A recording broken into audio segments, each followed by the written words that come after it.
How's it going, everybody? My name is Austin, and we're back with another one of our famous Faithful Dialogues. Um, you can find all of my stuff at apostlesaddict.com, which is a Christ-centered clothing line. And if you want to see anything else social-wise, it's going to be here on Faithful Dialogues. And I'm here with my friend Ryan. Hey everybody, my name is Ryan and I'm with AIIW. You can find me over at AIIW.com. So thanks for joining us again for another one of our faithful dialogues. It's a lot of fun to do that with these or with this guy every week. I have a lot of fun and hopefully you guys all are as well. All right, so All what do we right, got on so tap this week? okay, so we are going to, um, before we get into anything, wanted to open up the episode again with the gospel message, and that is that our souls, we exist eternally, and we're gonna spend that eternity somewhere. It's either gonna be in the presence of God, or it's going to be in the absence of God. And so basically, God made a way. The good news is God made a way for us to exist in the presence of God for eternity. And all that is that we believe or have faith in Him. And those things that we have faith in is that He created everything and stepped into His creation as the person Jesus Christ, that He allowed His perfect life to be a sacrifice on the cross, the Roman crucifixion, and that through His death, and that He rose again 3 days later. And if we believe in these like key principles, that we will go to heaven and exist with Him eternally. So having faith that He is God, that His life was a sacrifice on the cross for our sins, and that He was resurrected 3 days later, which by the way is evidence that God accepted His life as sacrifice for our sins. If you have faith in these things, you're going to go to heaven, and that's a promise from God. And I'm essentially why I'm saying this is you have a choice in life, and what you do in this life dictates where you're going to spend your life or your eternity, right? You can either roll the dice on nothing, or you can roll the dice on Jesus Christ, right? And if you believe in nothing, right, and you decide to roll the dice on Jesus Christ and just give it a shot, like you have nothing to lose, absolutely nothing to lose. But if you believe in nothing, then what do you have to lose anyway? So it's kind of just appeal to your heart, you know. The, I personally am going to put my faith in Jesus because in this life we have to put our faith in something, and I urge you not to put your faith in nothing. You know what I mean? So that I wanted to start off there, and then we're going to go ahead, Ryan, and roll right into the Pacific Justice Institute. Which is for our audience is basically a Christian kind of legal thing where they cover legal matters that have to do with Christianity, and and yeah, we'll go ahead and get right into it. So, right now we are talking about this article that says the PGI or Pacific Justice Institute facilitates historic chaplaincy bill win. And so I'm going to go ahead and start reading this. The Texas legislature has passed a bill supported by Pacific Justice Institute that will allow the state's public schools to hire chaplains in addition to school counselors. And really quick, Ryan, what is a chaplain? So my understanding of a chaplain is just somebody that's attached to an organization, and what they do is they're supposed to minister to the spiritual needs of the people in that organization. So you'll hear a lot about soldiers who are chaplains. You'll hear about police officers who are chaplains. You'll hear about school officials that in the past and possibly here in the future are chaplains. And so basically in situations where there's just a lot of stress, a lot of strife, a lot of potential for human misery, you want to have someone from the clergy attached to that institution. And so that's kind of my understanding of what a chaplain is. And then what is the clergy again? Yeah, so the clergy is just an official title for those who are running a church. So Oh, I don't like the term clergy and laity. Laity would be normal people that just sit who in the attend the pews, church. yeah, who attend the Yeah. church. I don't believe that there is that distinction biblically. Biblically, I think we're all supposed to just be the church, and so that means that everybody's got a role to play, and there isn't somebody that's higher than or closer to Jesus inside the church. We're all equally as close to Jesus, and there isn't like a like we're all called to be priests according to the New Testament. So we, in a sense, we're all clergy, in my opinion. And but people like to make distinctions for things and kind of change up and misinterpret what the Bible teaches, I think.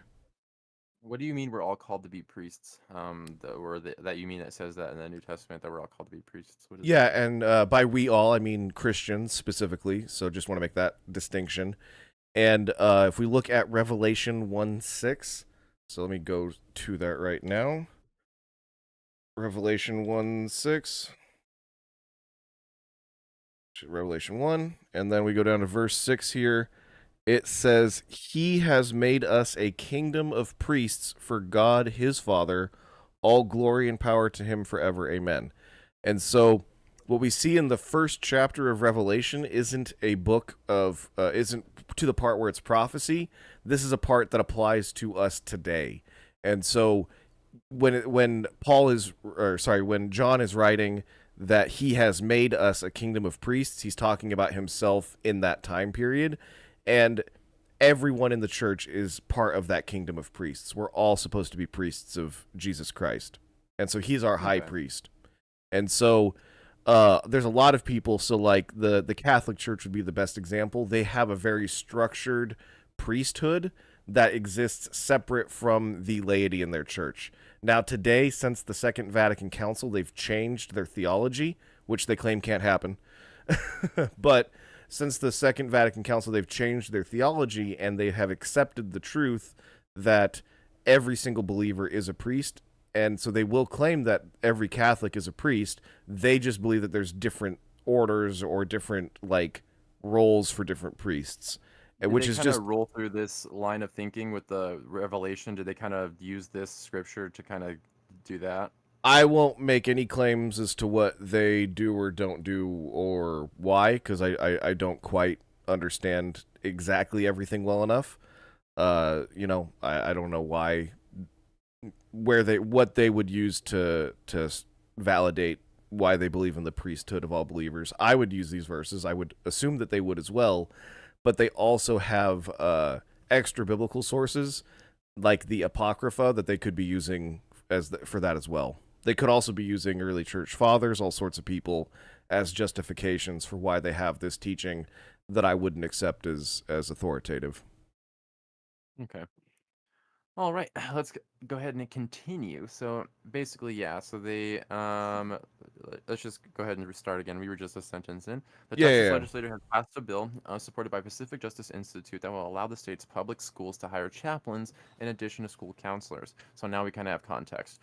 In the face of a shortage of qualified mental health professionals working in the schools, the bill will support school safety and help stem youth violence, teen suicide, and other concerning issues. SB. Is that state bill or Senate bill? So I would imagine that in Texas they have a Senate, and so that would be Senate bill. Okay. Senate bill Yeah. So 763. Go ahead. sorry, I was going to say here in California, we have a state Senate, so you will see Senate bills, and then we don't have a House; we have an Assembly. So in California, for Yeah, California AB. specific laws, it's AB, whereas Yeah. in other jurisdictions, Be like other states, HB. yep, for House or yeah. Okay. So just so everybody's up to speed on those sorts of things. Okay. Let's see. So, Senate Bill 763 was passed by both the Senate State and the House of Representatives. Its sponsors were motivated by the need for individuals qualified to counsel students and the availability of chaplains who were already trained to provide this essential service. Though the bill does not require chaplains to be certified by the State Board of Educator Certification, those who serve in the role would need to be endorsed by an organization recognized by the U.S. Defense Department, the Federal Bureau of Prisons, or the Texas Department of Criminal Justice. They will also be subject to background checks. Senate Bill 763 was supported by Texas Values Action and the National School Chaplain Association, as well as the Pacific Justice Institute. On April 5th, PGI President Brad Dacus testified before the Senate Committee on Education to explain the legal precedent allowing chaplains to serve in this capacity in other settings and his belief that the practice is constitutionally sound and that it would be upheld by the U.S. Supreme Court if challenged. Um, Speaking, go ahead. I think that might be a good place to kind of stop and kind of talk about it a little bit. Yeah, go Unless for you it. so basically what this is saying And I like the idea and the concept behind it. It sounds really solid. It's saying that just because of all the crazy stuff that's going on in our world, in Texas, we want to make sure that if our schools want them, they can have a chaplain on hand to talk with kids and deal with those more spiritual matters and to deal with them on a level that a teacher or a principal or somebody kind of couldn't deal with them on. So I understand the idea behind it. And if you take a look at this, the language in here, there's certain things that they're doing because they want to stop problems that are going to arise almost immediately from something like this. So, number one, the biggest problem that you're going to have with trying to get chaplains or a religious person into the schools in Texas is they're mostly public schools. Yes, there are some private schools, and they can already have chaplains if they want. There's already a system for a private Christian school. Like everybody there's a religious instructor of some kind. Um, but this would allow for them to be in public schools, and so Why is that bad? Why is the public schools bad? well, the reason why the problem with the public schools is then you're opening it up to any chaplain from any denomination, any belief. Anybody could try to be a chaplain at a public school under this bill. So it's not just your local pastor who's going to be the chaplain at the public school now. No, it's going to be the imam down the street. It's going to be the Church of Satan leader, right? Whatever they call them. They're all going to have an equal opportunity to try to become chaplains in your children's public schools. Okay, and there is no way from a constitutional perspective in the United States to stop someone of a different faith from at least trying to become a chaplain in your children's schools. And so, I, and so what they did to try to cut that off at the head to try to stop the Church of Satan type people is they said that it had to be the bill. Does not require chaplains to be certified by the state. Okay, yeah. So in order to serve as a chaplain at a public school, But they don't you, need to be certified. yes, yeah. So you have to be endorsed by a DOD, Federal Bureau of Prisons, or Texas Department of Criminal Justice organization. So your organization has to be recognized by them. Which, so when you're looking Could at a that be law, good? they are trying to, again, that is there to try to protect against people um people coming in from the Church of Satan, because now the DOD, the Federal Bureau of Prisons, and the Texas Department of Criminal Justice are going to have to review people that want to be chaplains. And unfortunately, it's just going to lead to a whole bunch of lawsuits, and ultimately those organizations are going to have to endorse people that have views that you don't agree with. There will be a bunch of people with wrong gospel messages that get endorsed by those organizations and are then spiritually leading your children at public school. Now, if you want to ask about my personal beliefs, my personal belief is that public education is the biggest evil that's been perpetrated on our country, except for abortion. It's like abortion and then public education. Why do you say that? The reason that I say that is because it takes the children away from their parents and sets up an authority structure outside of your parents, and one that has morals that are alien to anything that any one individual parent would agree with. Okay? You should listen to your parents, honestly. Yep. I think your parents know best, and they've examined the world, and they know what. And the reason why I say you should listen to your parents, even if you like they are your parents, they're leading you, and in the best way that they think they should. And so when you become an adult at 18, right, you have to take everything that your parents have taught you and examine it for what it is, and then what the world is saying and what other things are saying, and then you're gonna have to make your informed decision because now you're an adult, right? Yep. And so when I become a parent, and I'm not a parent yet, that's all I want, is I just want my kids to basically remember the stuff that I've taught them and put it up against what the world is saying. And all they're going to be doing is having biblical stuff.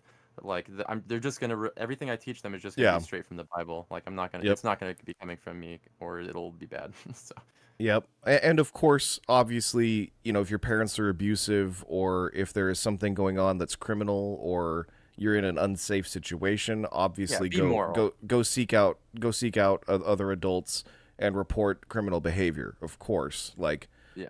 but ultimately, for the most part, in 90+% of cases, your parents generally are going to want the best for you, and they're the only adults in the entire world that you can assume want the best for you. Okay, and so that's why your parents were designed by God to raise you and train you and to teach you how to live in this world as moral, hopefully Christian people, right? That's what God designed parents to do. And Be willing to bet that the people who watched the mother be pregnant and watched you be born and dealt with you in your terrible twos and had patience with you changed your through your diaper. teenage years. Yeah, I'm willing to bet that they love you so much more than the people who claim they love you outside of Hmm. that. You know what I mean? So Generally, again, there are generally, exceptions, and most of the time, it's not 100%. Yeah. unfortunately, we live in a sinful world, and I don't want anybody to get the wrong ideas on what we're saying, because of course we want anybody that abuses children to be called out and to face criminal punishment. So Shame. Shame. yeah, of course. So I feel compelled to say that, because like it might sound like we're saying that if you're in a bad situation you have to stay there, and that's not what we're saying at all.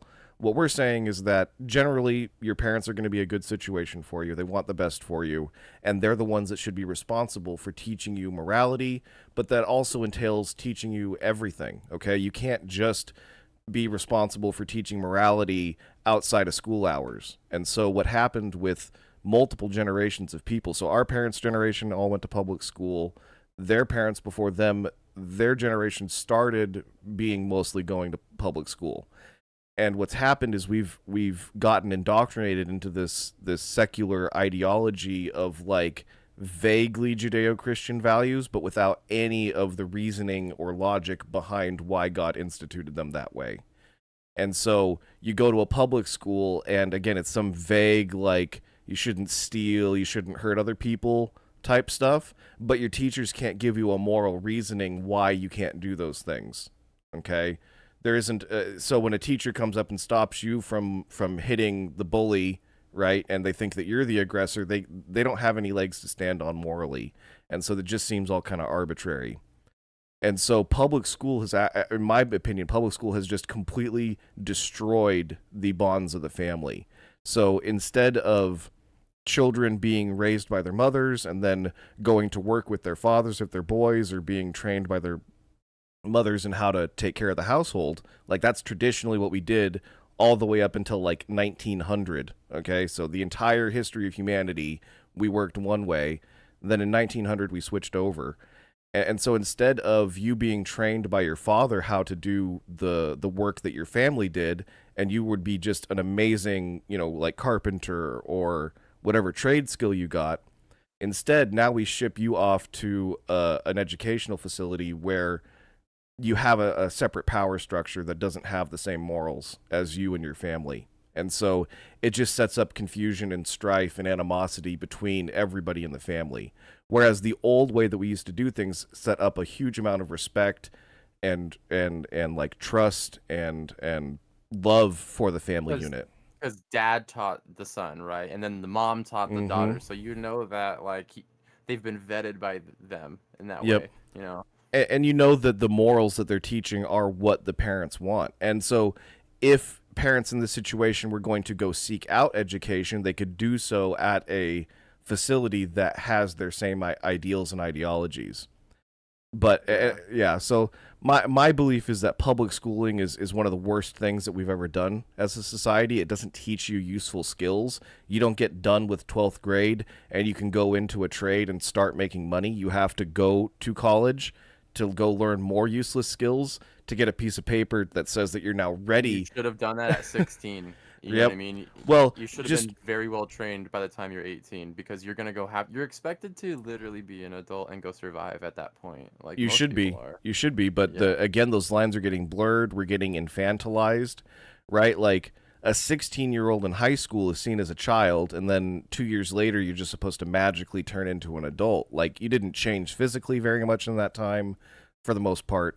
right? Like, there's not a whole lot that's different between those two time periods, but one period you're an adult, the other you're not, and it's confusing for children. And it's not what God designed. God did not design human beings to ship their children off to be educated by someone else 8 hours a day, 5 days a week.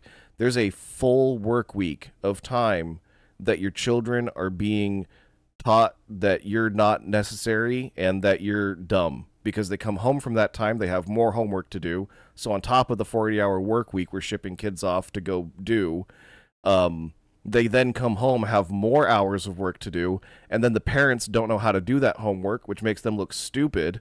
So now you look dumber than all of your teachers. So now your parents look dumber than all of your teachers to your children, and it just builds this snowball of animosity and disrespect between the parent and the child. And You can see I that. we see that in sitcoms, we see that in every movie you've ever Or seen. dad's portrayed as like an idiot or like an imbecile or something like Mm-hmm. that. Yeah. And they sit down at the dinner table to try to do the third grade science homework, and they're like, I don't remember third grade science, and then they get mad and rip the paper. Like Homer Simpson.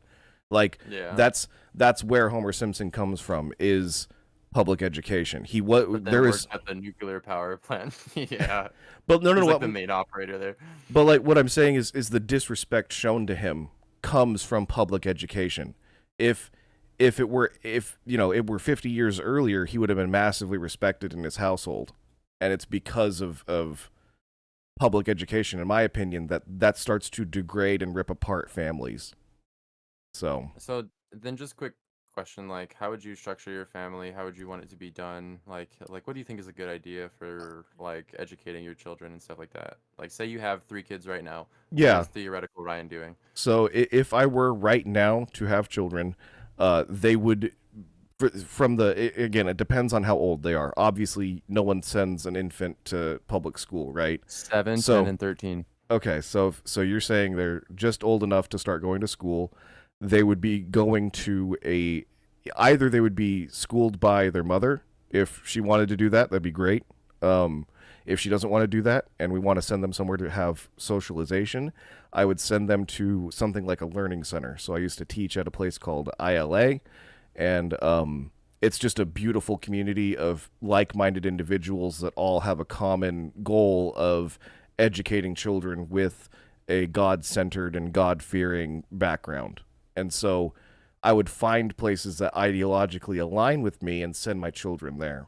And that's vastly different than the public school system, which is dump your kids here. You don't have a choice. If you can get them out, you have to fight like crazy. Then don't ask what we're teaching them. Ha ha ha. Yep, exactly. And if you misgender your kid, then you're a bigot. And in California, I think they want to pass a bill that criminalizes it. So like, Dude, like I you don't know, even that it's weird. Like um we have gotten I've just seen it in my I'd say in the last 15 years we've gotten thin-skinned. Really, really thin-skinned. Like I wish we could go back to a time where when people said something offensive, you chalked it up to they're just a rude individual and you move on with your day. And don't let it be the focal point of your day that some rude individual just said some rude stuff to you or offensive yeah, stuff to you.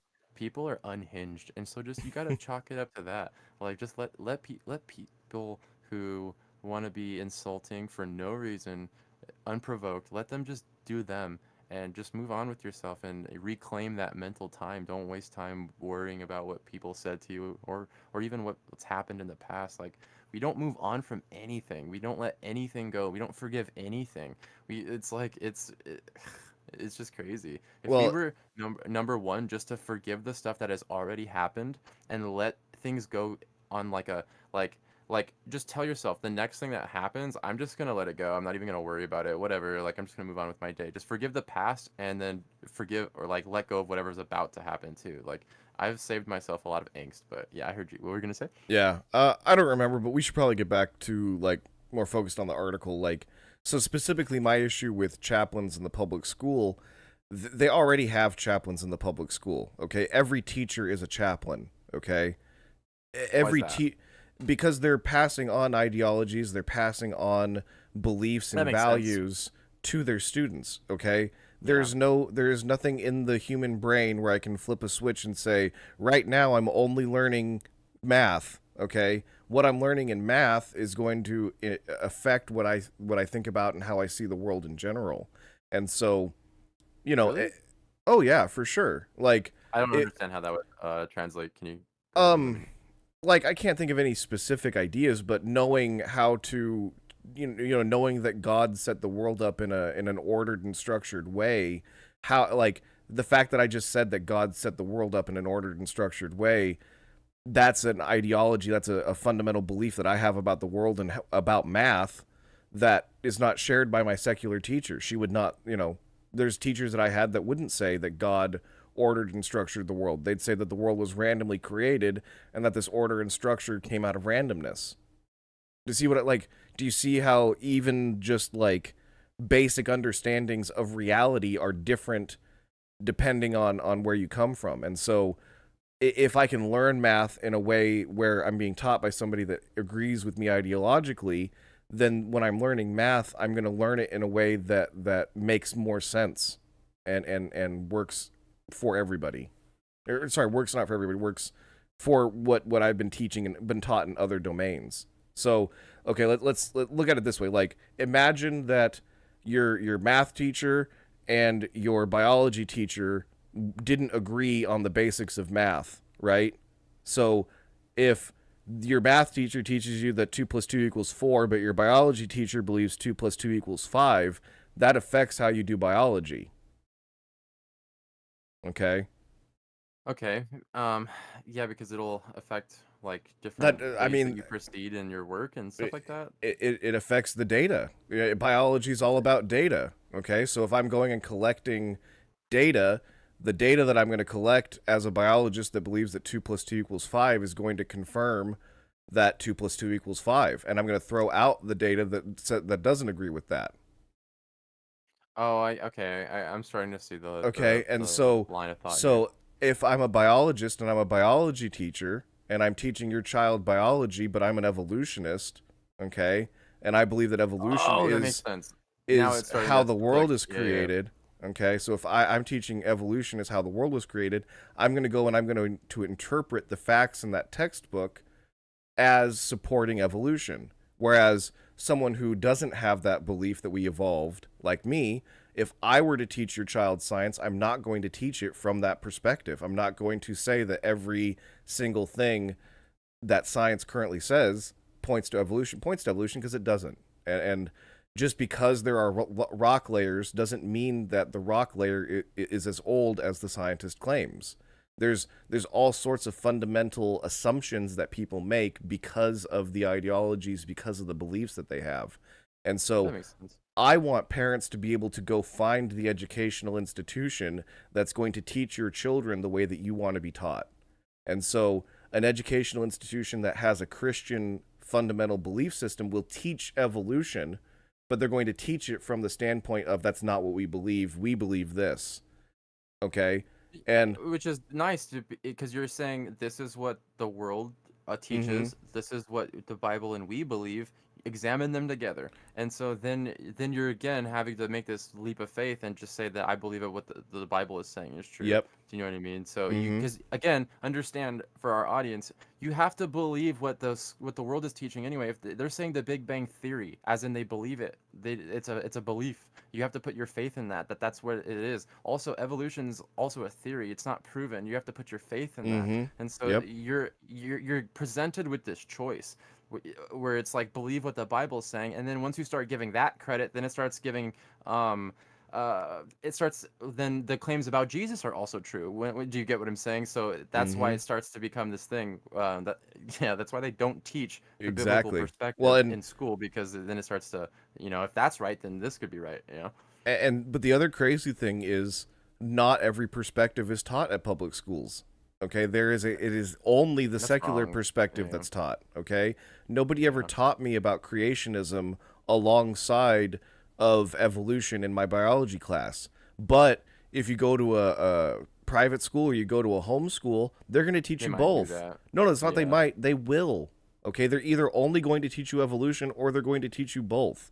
The our side actually wants our children to be educated to be able to make decisions for themselves. As much as it would break my heart, I would want my child to be educated to the point where they could make a decision for Christ or not for Christ. Okay, Yeah. obviously I'm going to present it in such a way that Christ is very compelling because he is, and there's so much evidence for him. But I want them to be able to make that choice. The secular society that we're in doesn't want you to make that choice. They want your children to be inducted and indoctrinated into their line of thinking and to be like them because they don't have children. Okay, what Christians and parents today really don't understand is a lot of the leftist teachers, and again, I don't know what percentage of total teachers this is, but there's a lot of teachers, especially here in California, they're not going to have children. They're not, if they were to get pregnant, they'd abort their child, and these children that are in their classroom are their children. It's their job. They see it as their job to indoctrinate them into their leftist ideology. Okay, and they're doing that 30 kids at a time, right? These kids get put in those classrooms with the pride flags and with these teachers who are non-binary and trans and all these sorts of things, and those children are getting indoctrinated into that.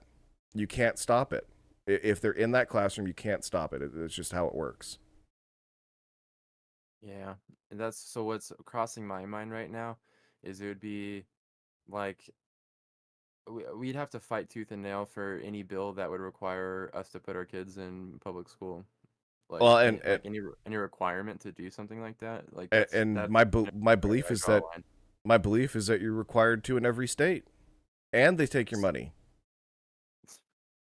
Okay, that you So require. Oh, I oh, have to register to become a teacher in the state, and then oh, I oh, have you to well, you're talking about to be a in teacher. California. Oh, okay. No, I'm saying like if you're saying that every state requires your kid to be like educated by a teacher, then I would have to like become a teacher so I could educate my children at the home, right? So like No, it no, that's not what they require. You're totally misunderstanding what the state's done. So you're required to. So what they would do in the situation that you're talking about is they just mandate they have to go to that institution. They don't want you educating your children at home, even if you're a teacher.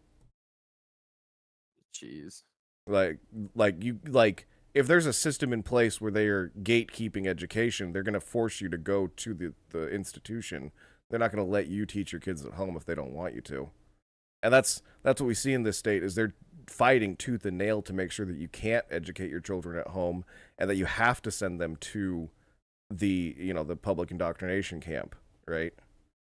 It's wicked. I didn't see it. I grew up in that system, and my family, we bought into your kids are going to be weird if they're not socialized at public education. At public school, homeschool kids are weird and private school kids are weird, and to a certain extent, yes, but they're they're weird because they're not a bunch of degenerates. You know what I mean? Like every movie about high schoolers since the 50s, it's all about the sex, drugs, and the rock and roll that they're doing in the high school, right? Like we all know what the typical high school experience is. And as a Christian, how could you possibly send your child there in good conscience? Yeah. So it's Like it uh that's I scary. I personally I reject anyone that says that their child is a missionary. That to me is just an absurd claim. Like your child is not a People saying missionary. that? Yes.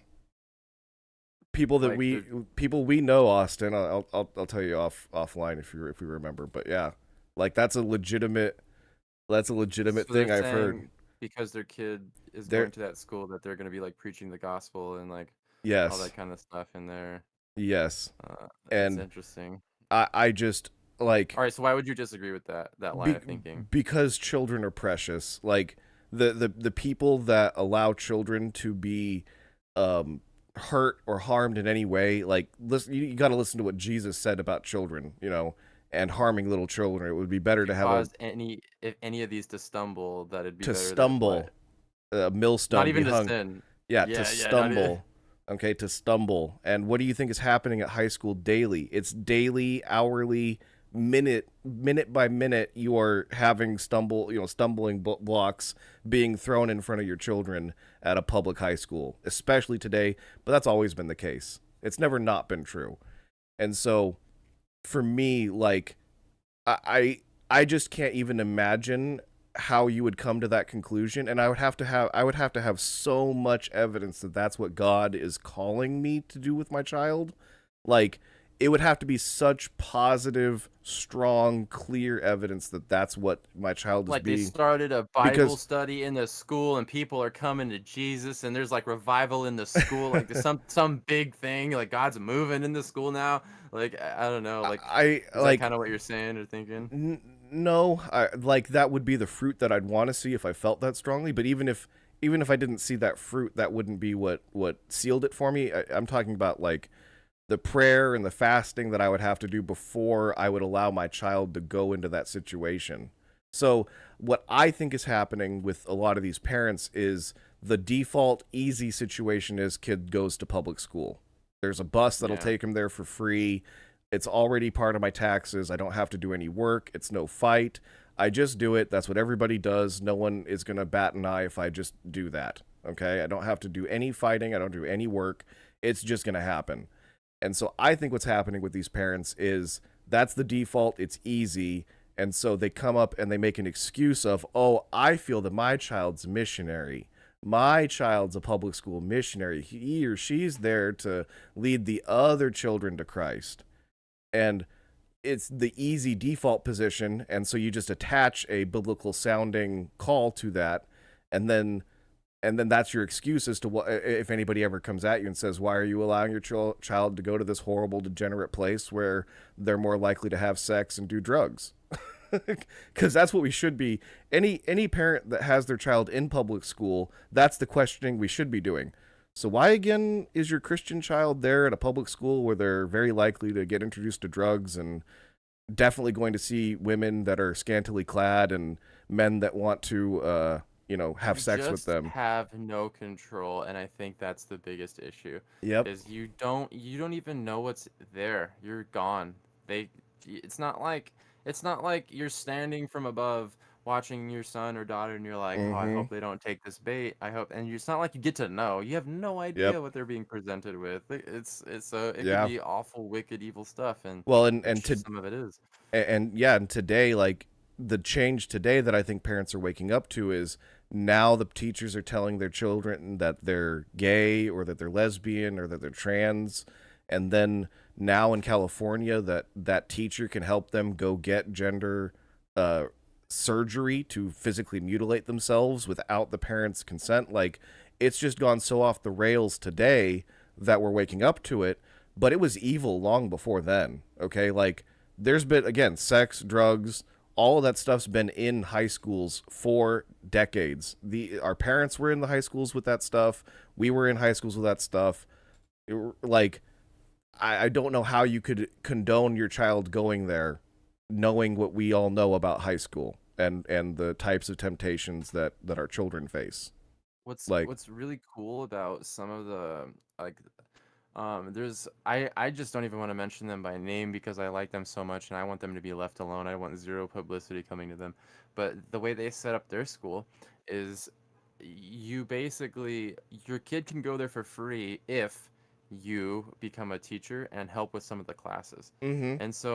And they have this community of parents that are teaching kids and they all have the same values. And then they bring in vendors and then with your either out of pocket money or with the grant fund money that you've gotten, you can then buy a math teacher, buy a science teacher, Yep. buy a this or that teacher. And so like it's really nice. Like I if I honestly plan on going to this school. We can talk about it off camera and stuff. Like I can be a Yeah. teacher there. I can you've actually taught there. Yeah. And so yeah. I would highly recommend that everybody, if you have children, you look into the homeschooling options in your state.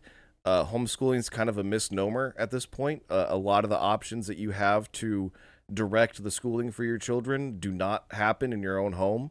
You You you can, think of it like the COVID lockdown yeah, for like homeschool. Like you're not leaving your house and you have to be the one teaching your kid. And it's like, no, homeschool just means not public school, right? yep. It means not public, and it means not a private school. It means that it is a situation that is set up that is non-standard. Open to the Okay, public, but not funded yeah, by the government or the state. exactly. And it's non-traditional classes, and so there'll be much smaller class sizes.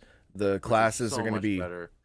more directed specifically to your child's specific like Needs and stuff, needs yeah. and their wants and desires. Like I was a teacher at one of these types of places, and I taught a Minecraft class and another class that used a video game to teach orbital How did mechanics. you how did you end up doing educational stuff with Minecraft?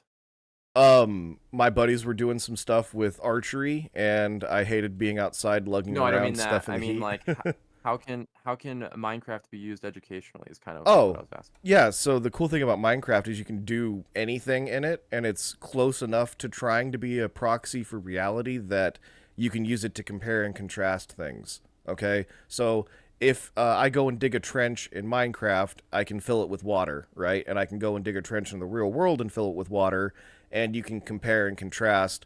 In Minecraft, you fill it with water, and what happens? Well, it all just sits there and stays there perfect and pristine forever. If I go fill a real hole with water, what happens? Well, the water disappears because it Evaporates or it gets evaporates stagnant or with mosquitoes and exactly. And so you can just compare and contrast the real world. Like I can teach a lesson on the pyramids and on ancient Egypt for 20 minutes, and then the last 40 minutes of class they can all cooperatively work together to build a giant pyramid and then put in a bunch of hidden tunnels underneath and treasure rooms and things that you would find in a real Egyptian pyramid. And so that cements what they learned with physically going and doing it in well, not physically, but going and doing it and acting it out in an environment where like just the when you like actually have to go implement something rather than just writing it down, you learn stuff better. And so so why did being we build this tunnel? Because it was a decoy from the actual treasure. exactly. And so now they're thinking about people coming in and stealing the treasure, and they're thinking like designers of an actual pyramid because those were all problems that they were solving for in their designs as well. And so, Yeah.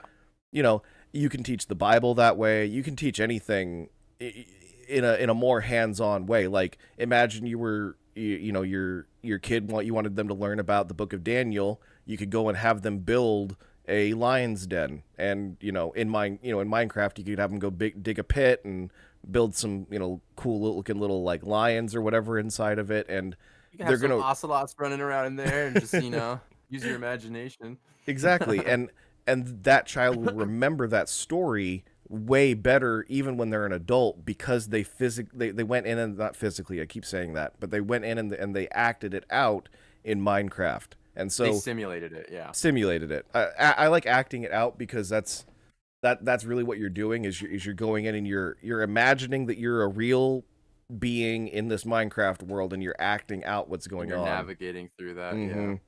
And so that's the type of learning that public schools are just you couldn't ever do it on a mass scale at a public school like that. You have to find what works for each individual kid. And that's why I like homeschooling or parent directed education uh way more than public for a whole host of reasons. So we've spent 45 minutes on this now actually. All um right. so Let's we yeah, can just to finish reading it and then yeah.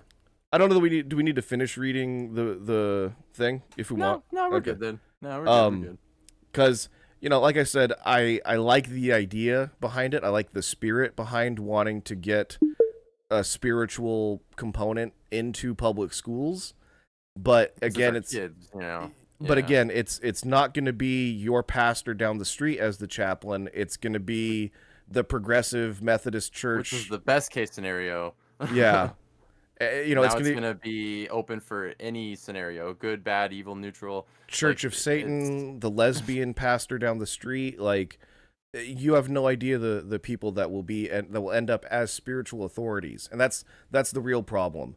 teachers are set up as authorities over children, so they look to their teachers for guidance in areas outside of just math. Their math teacher is set up as an authority, and so now that teacher has an in to shoehorn in their own personal ideologies. And so just the nature of the math problems that they provide can change, what it is.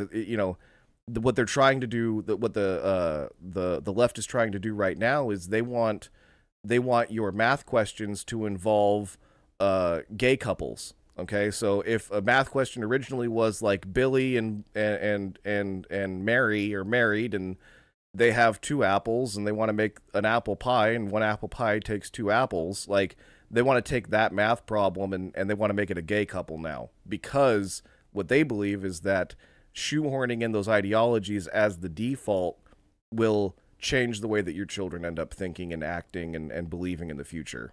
And Or just normalize it and mm-hmm, desensitize it to the point where it's like, yeah, what's wrong with it? And it's like, well, you've just dove into a worldview at this point, and so like you should really know what you believe and why you believe it. And I've been thinking about yep, this all week.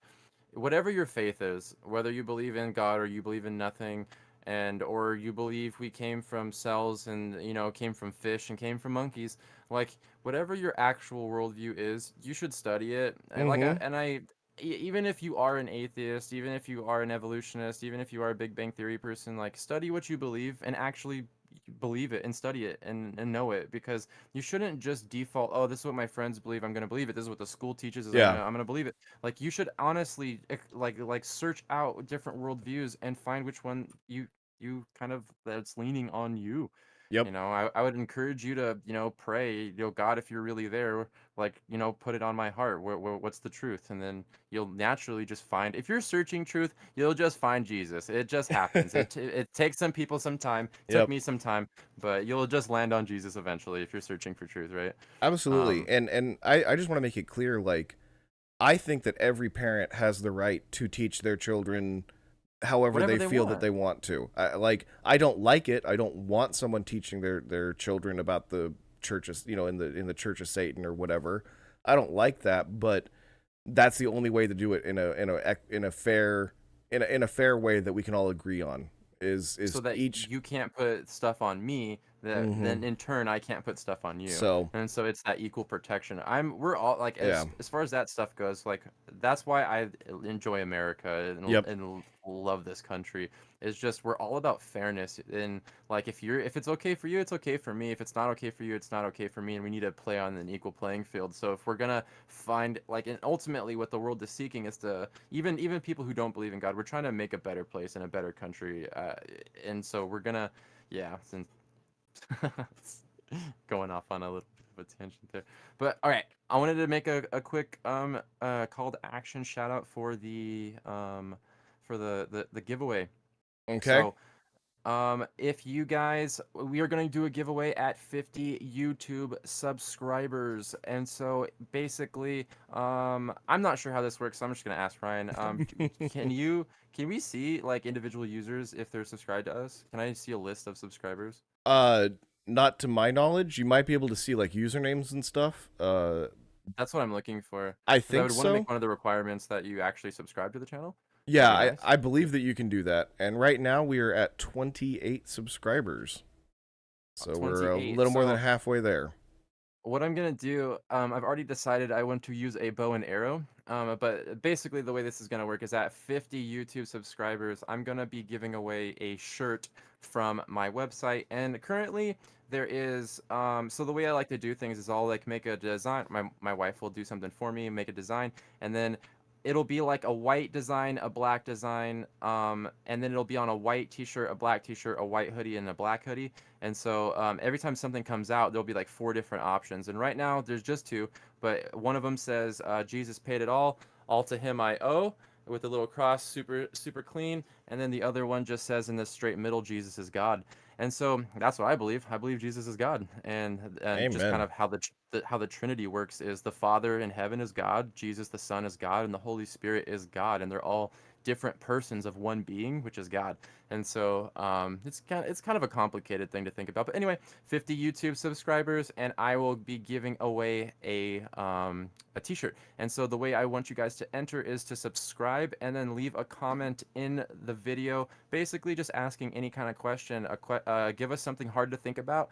Give us, or just any kind of question. Just give us something to talk about on the show. We'll feature your username. We'll talk about the question, and that can enter you into the raffle.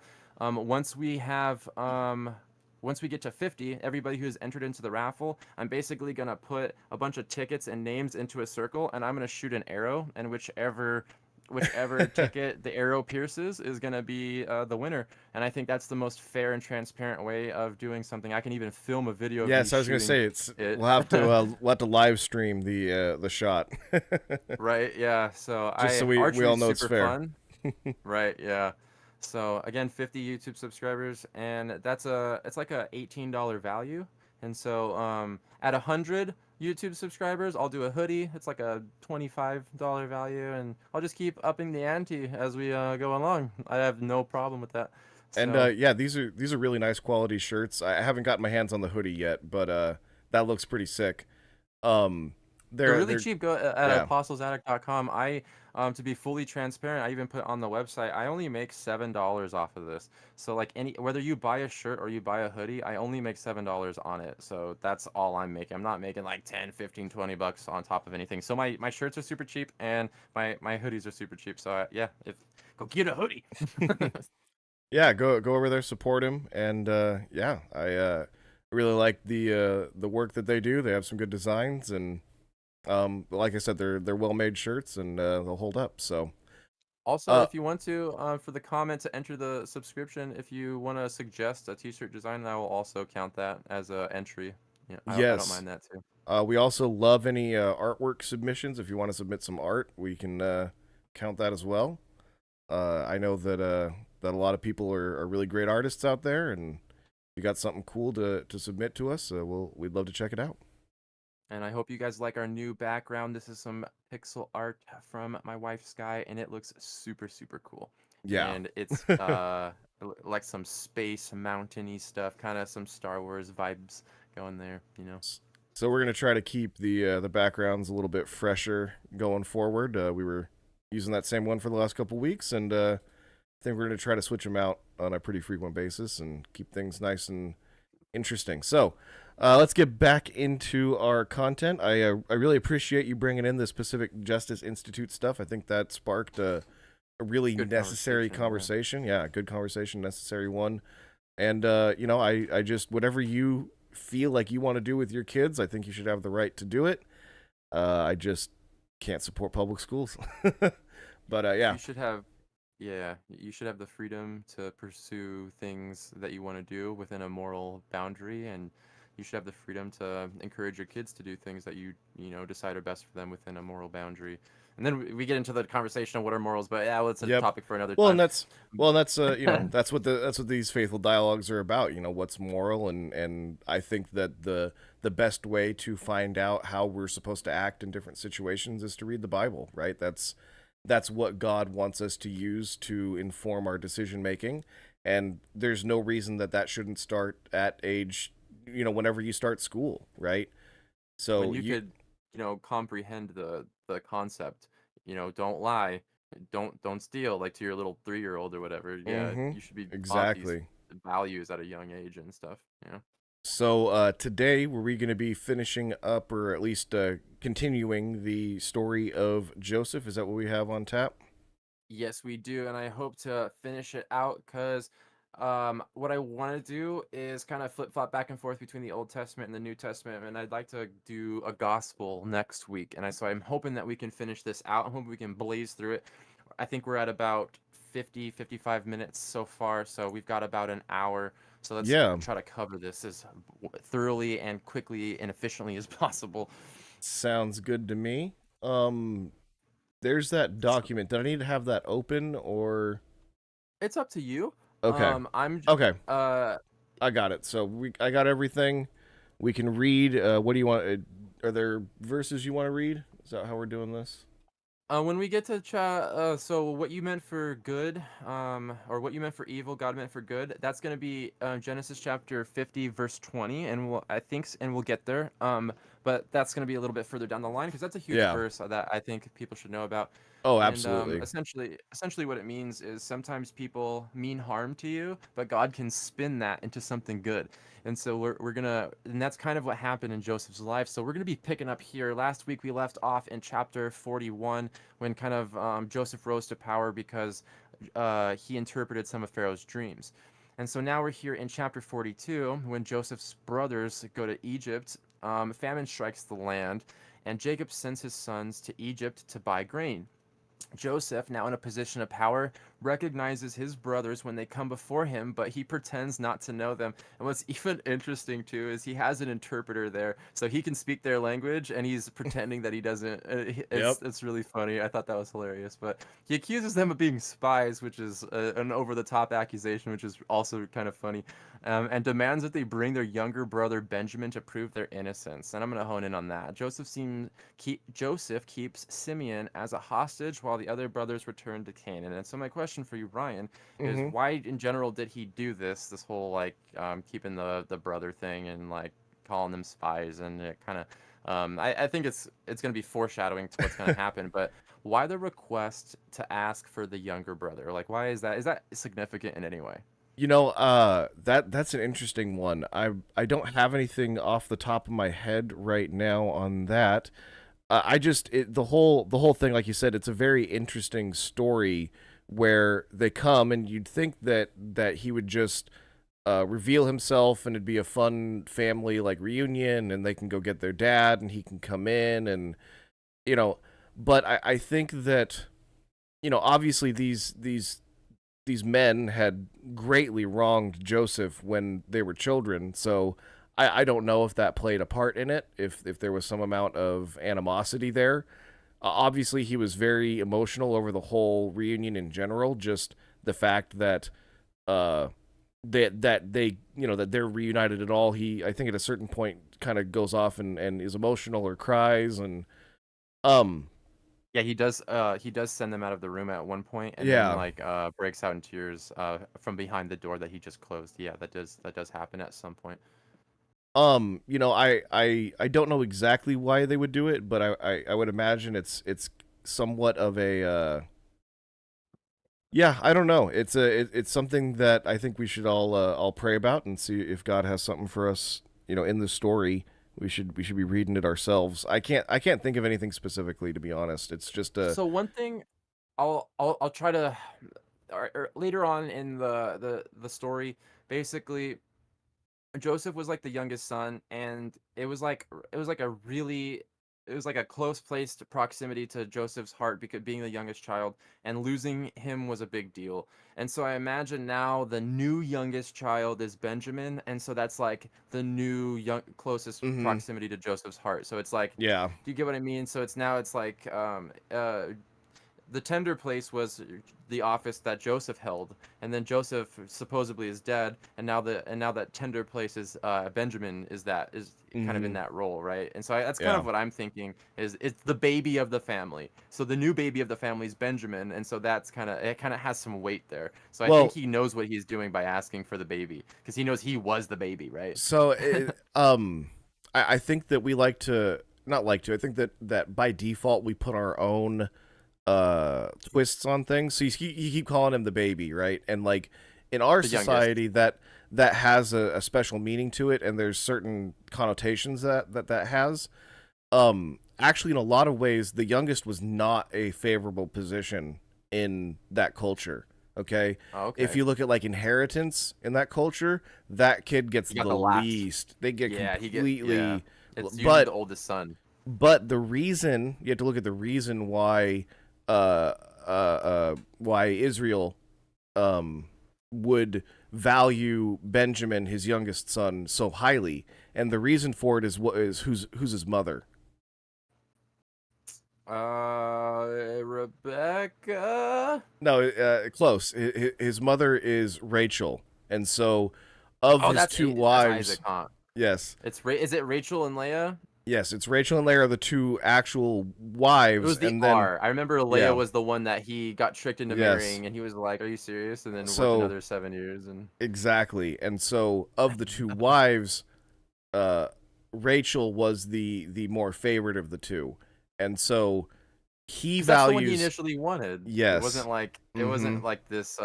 He put a value over another woman. He saw Rachel, He intended loved to her. marry her, It gets was tricked into marrying Leia, and so yeah, it's not like she's lesser. It's just that's not what he was going for. He got kind of like tricked into that. yeah. He got totally tricked into it, and so you know, Joseph obviously knows all of this, and so he knows how much his father would be valuing Benjamin, and how much of how big of a deal it would be for his father to allow that child to be taken into Egypt.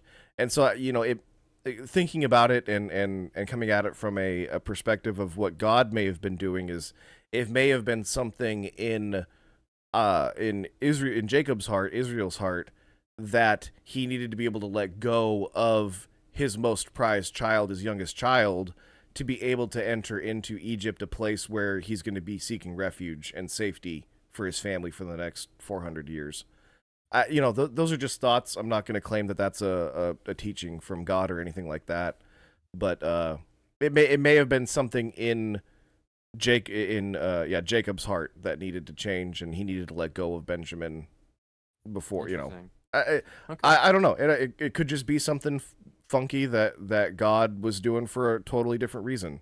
My opinion and my belief is that everything in the Bible is some kind of a foreshadow, or the reason for it is to highlight something that Jesus Christ is going to do or has It's done. winking at Jesus usually, Hmm. yeah. So there is some part of Jesus' story that plays into this somehow. I would imagine that would be the guess that I have, is that it is some type of foreshadowing. So, because what the Hebrews believe as far as prophecy goes is not that a prophecy is going to happen exactly as it was described at exactly one specific time. But all the Prophecy key is more events of would a be happen, so right? prophecy is more of a pattern. Okay, Okay. so so instead of there being one singular event where this prophetic thing is fulfilled exactly at that one time, there will be a specific complete fulfillment of every prophecy, but there might be foreshadows of prophecies so that you know what to look for. And so some aspect of this story about Joseph and about, his father, and his father having to let go of his favored son who might end up dying, like some aspect of that story is supposed to foreshadow something about Jesus that a Jew is supposed to see and read and understand, and then be able to find the Messiah because of that. Does that make sense? Yeah.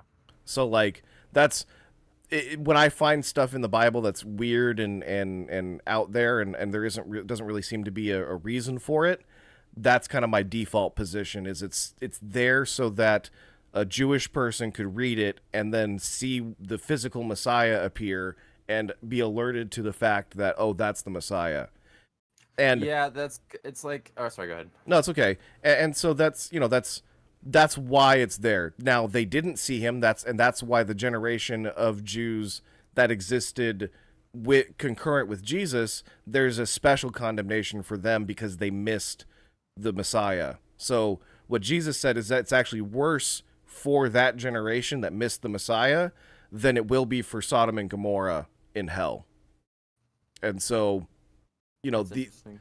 reason why it's worse for them is they had the story of Sodom and Gomorrah. They had all these different stories that are supposed to point them towards the Messiah so that they'd recognize him when he shows up. And they didn't. They didn't recognize him because they weren't faithful in the mission that God had given them. Okay. So, okay. So that's what I have for here. Did you have any more questions with this passage or anything like that? So other than what I was gonna touch on what you were saying earlier, so basically, I was wondering, like, I think a while ago, and you answered it. Like, basically, what are you supposed to look for when the Messiah comes? Well, in the scriptures it says Messiah is gonna do a bunch of miracles, specifically, make the blind see, make the deaf hear, make the lame walk, raise the dead, right? And so Mm-hmm.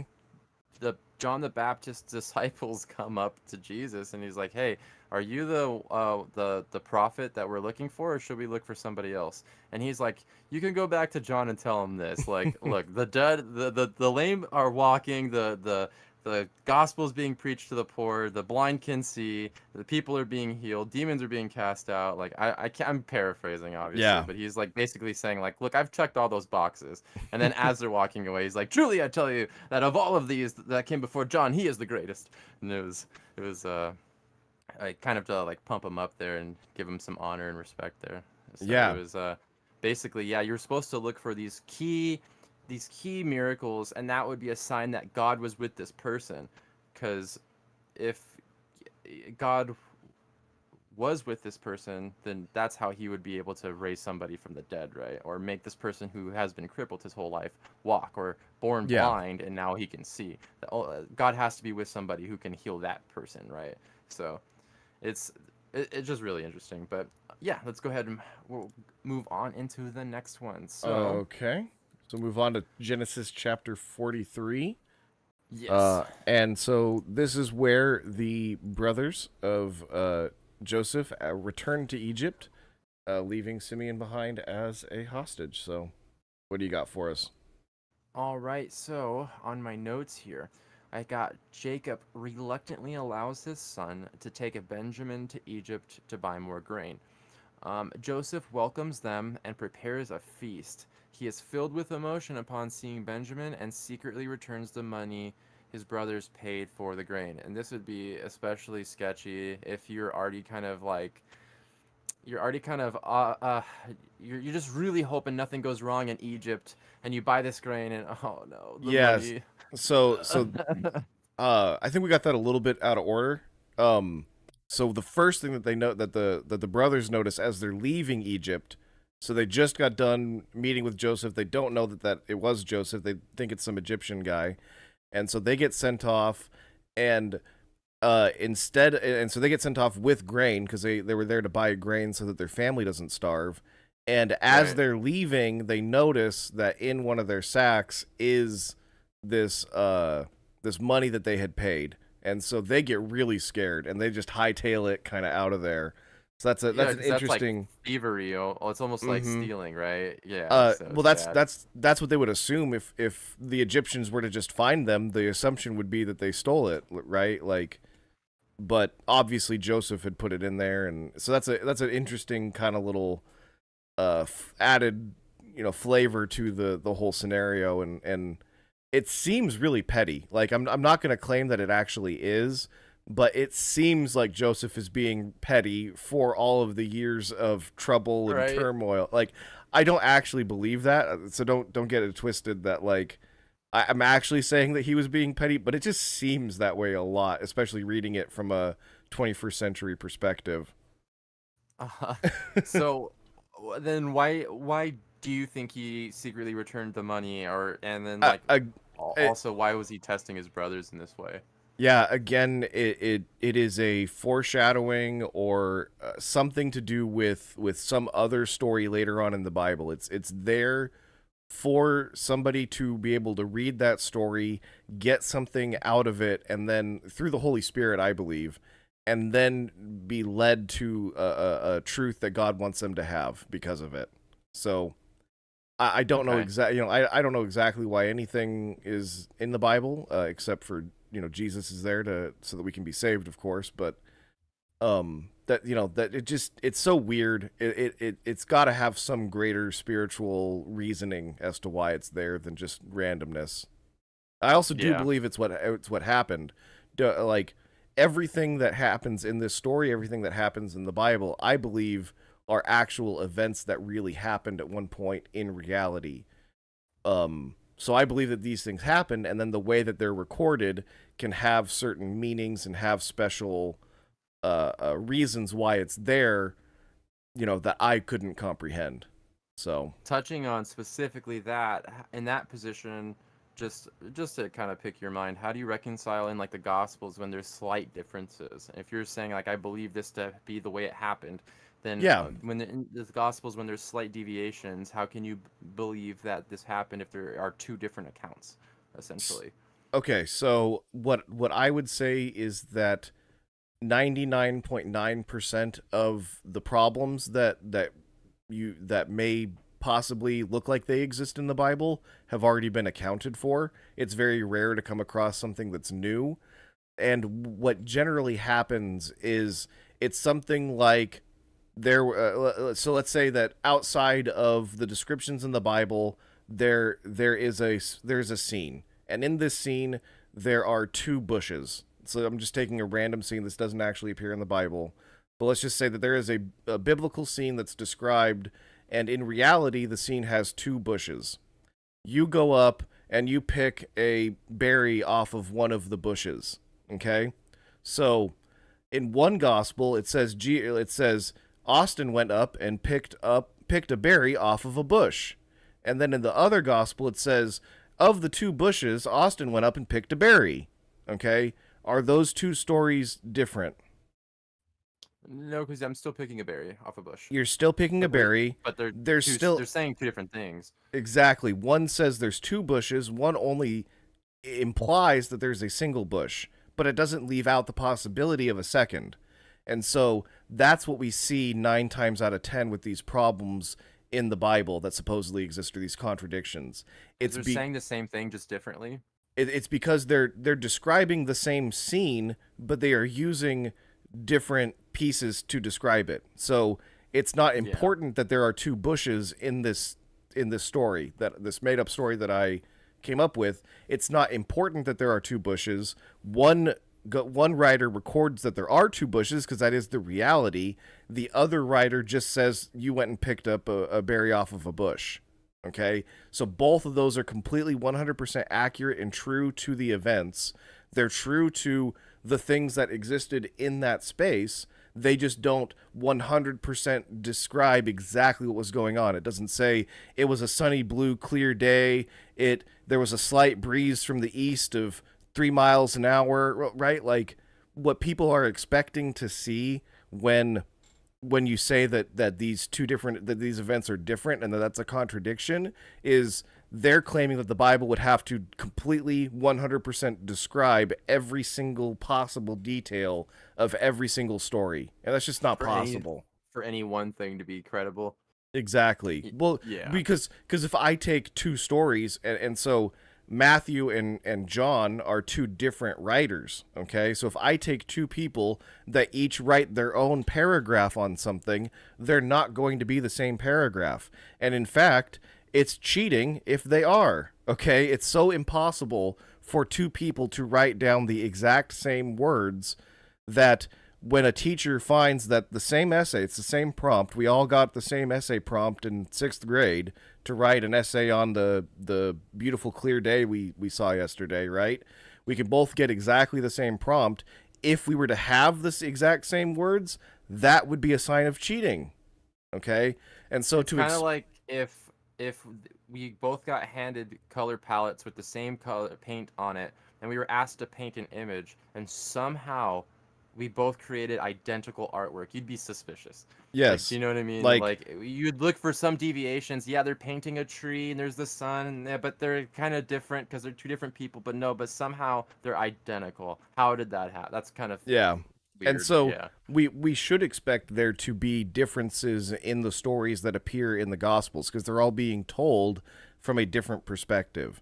But that doesn't mean that any of the facts are wrong, and that doesn't mean that any seemingly contradictory things actually are contradictory.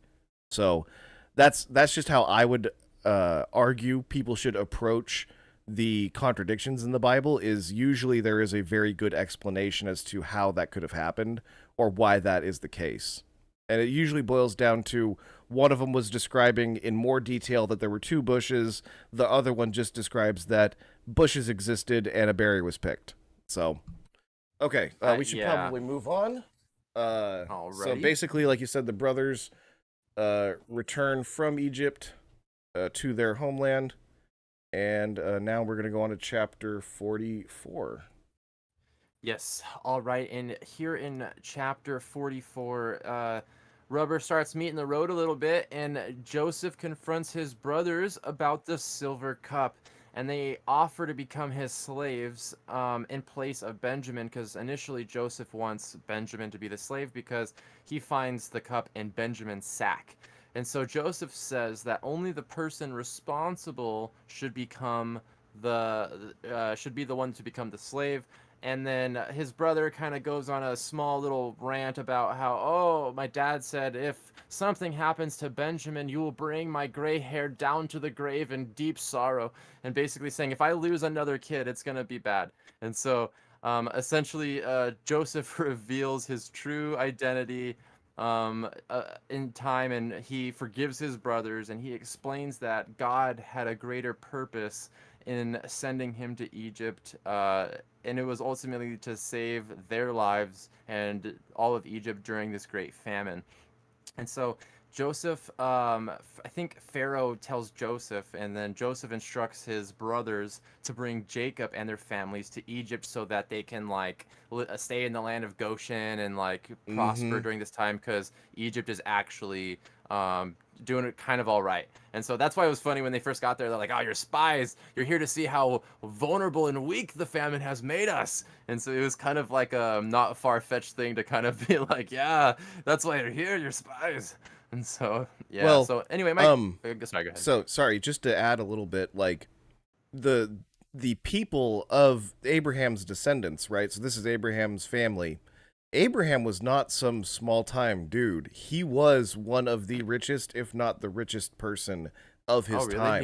Yes. He had like a not a following, but he had a Uh reputation, so to speak. so at one point Lot gets captured in earlier in Genesis. I believe we actually talked about it, but at one point Lot gets captured by a group of kings that are all working together.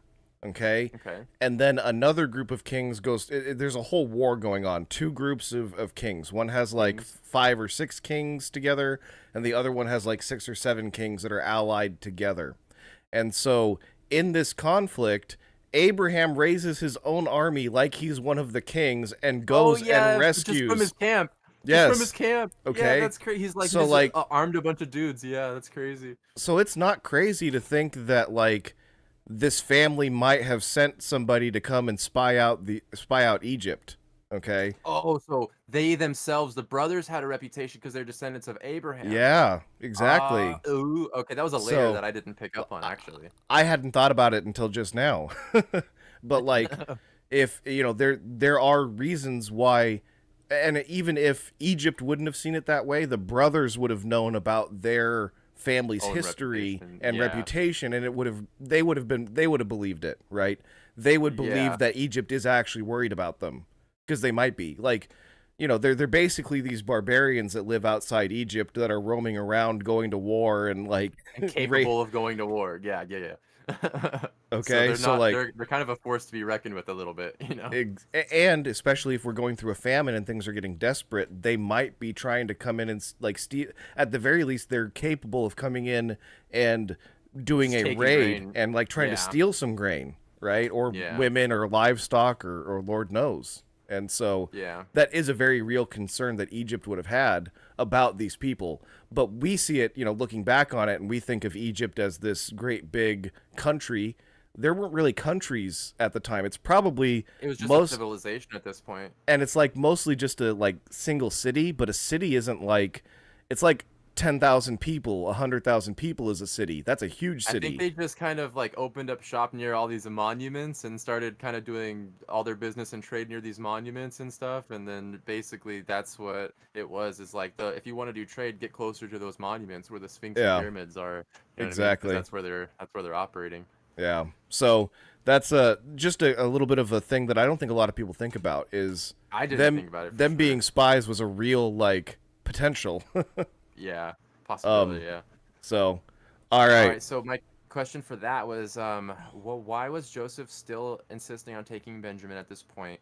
I remember last week you were saying that the whole thing with Potiphar's wife, like God set up this whole thing. So I imagine that what he's referring to when he says that like God had a greater purpose for this. Like um, I guess ultimately it was for the famine, right? Yeah. So So he I honestly I think that that Joseph wanted Benjamin to stay just because he's his brother. So all of the other brothers, he's only a half brother to. That's the only one that he's a full brother with. And was so Benjamin. yeah. So Oh, I didn't know that. him and Benjamin are the only two sons of From Rachel. Rachel. Yeah. And Oh so wow. I think he loved, he loves his brother. He wanted to spend some time with his brother.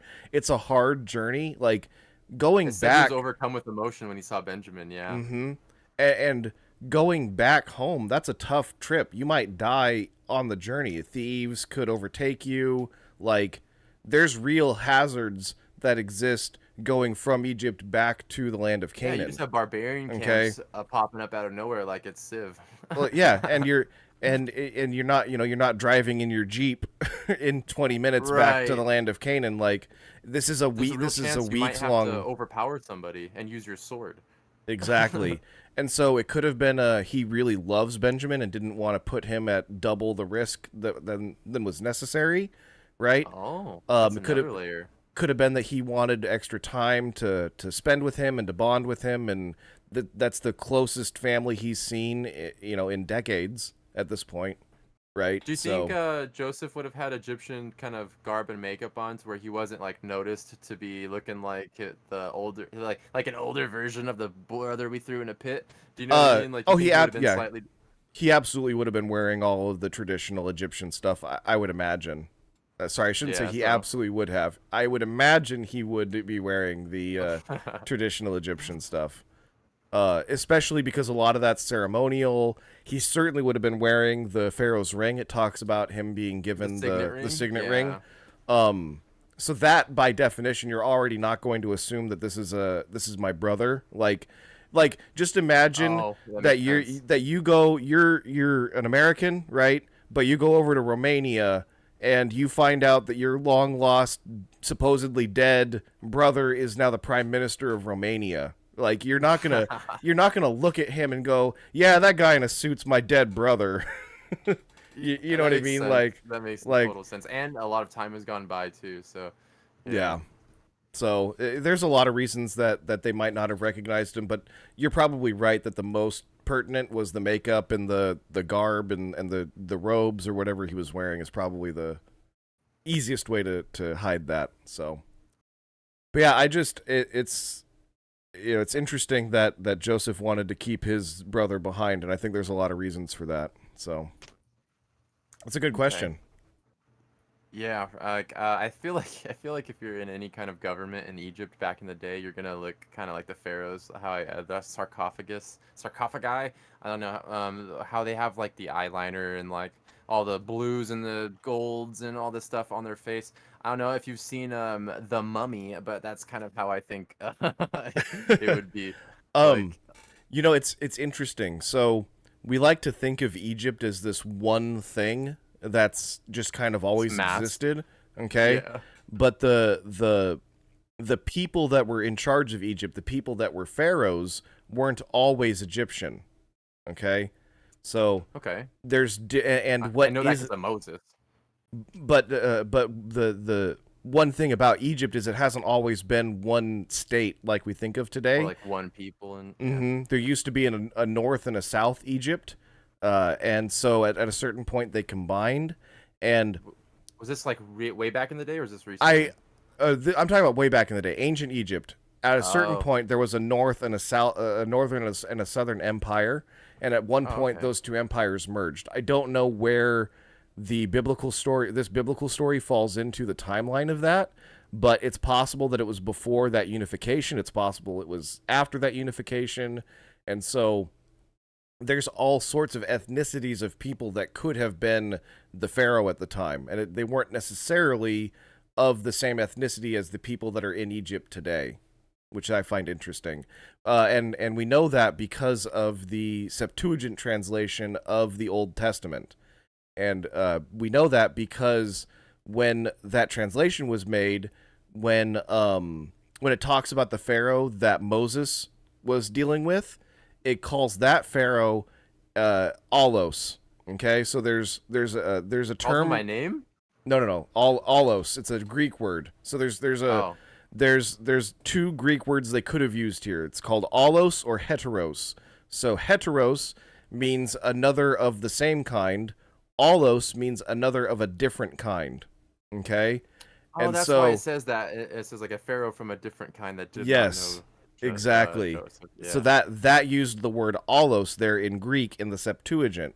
And so we He's know referring to ethnicity there.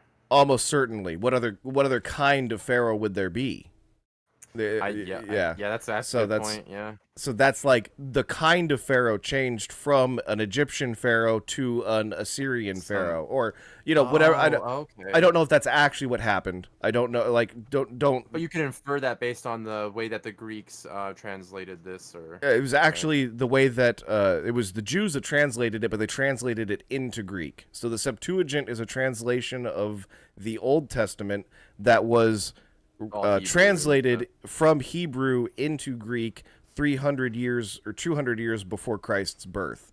And so all of the prophecies, all of the stories, everything of the Old Testament is written down in Greek in a language that is very precise and specific, and we have copies of this from before Christ was born. And so we Yeah. know all of the different prophecies that were made about Christ weren't just written about him after he was born. Like those prophecies all existed hundreds of years before he came about.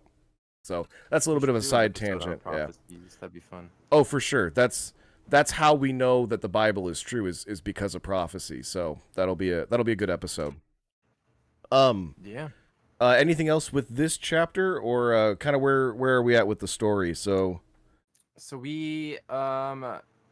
let's see. they're So about we're to. gonna we just did 44. Okay, so we're at 45 now, and you want to read your little blurb? All right. So Joseph is going to be reuniting with Jacob in this episode, which is pretty cool. Joseph reveals himself to his brothers, and they are astounded. He tells them not to be angry or upset for selling him into slavery because it was all a part of God's plan. And this is what you were saying earlier with like Potiphar's wife and stuff, because that's what lands him into the prison, and then it all kind of Mm-hmm. snowballs here. Joseph sends his brothers back to Canaan with wagons to bring Jacob and their families to Egypt, ultimately to reside in the land of Goshen. And then Jacob initially does not believe the news, but when he sees the wagons and hears Joseph's words, he is convinced and sets out for Egypt. So, what's going on in this chapter?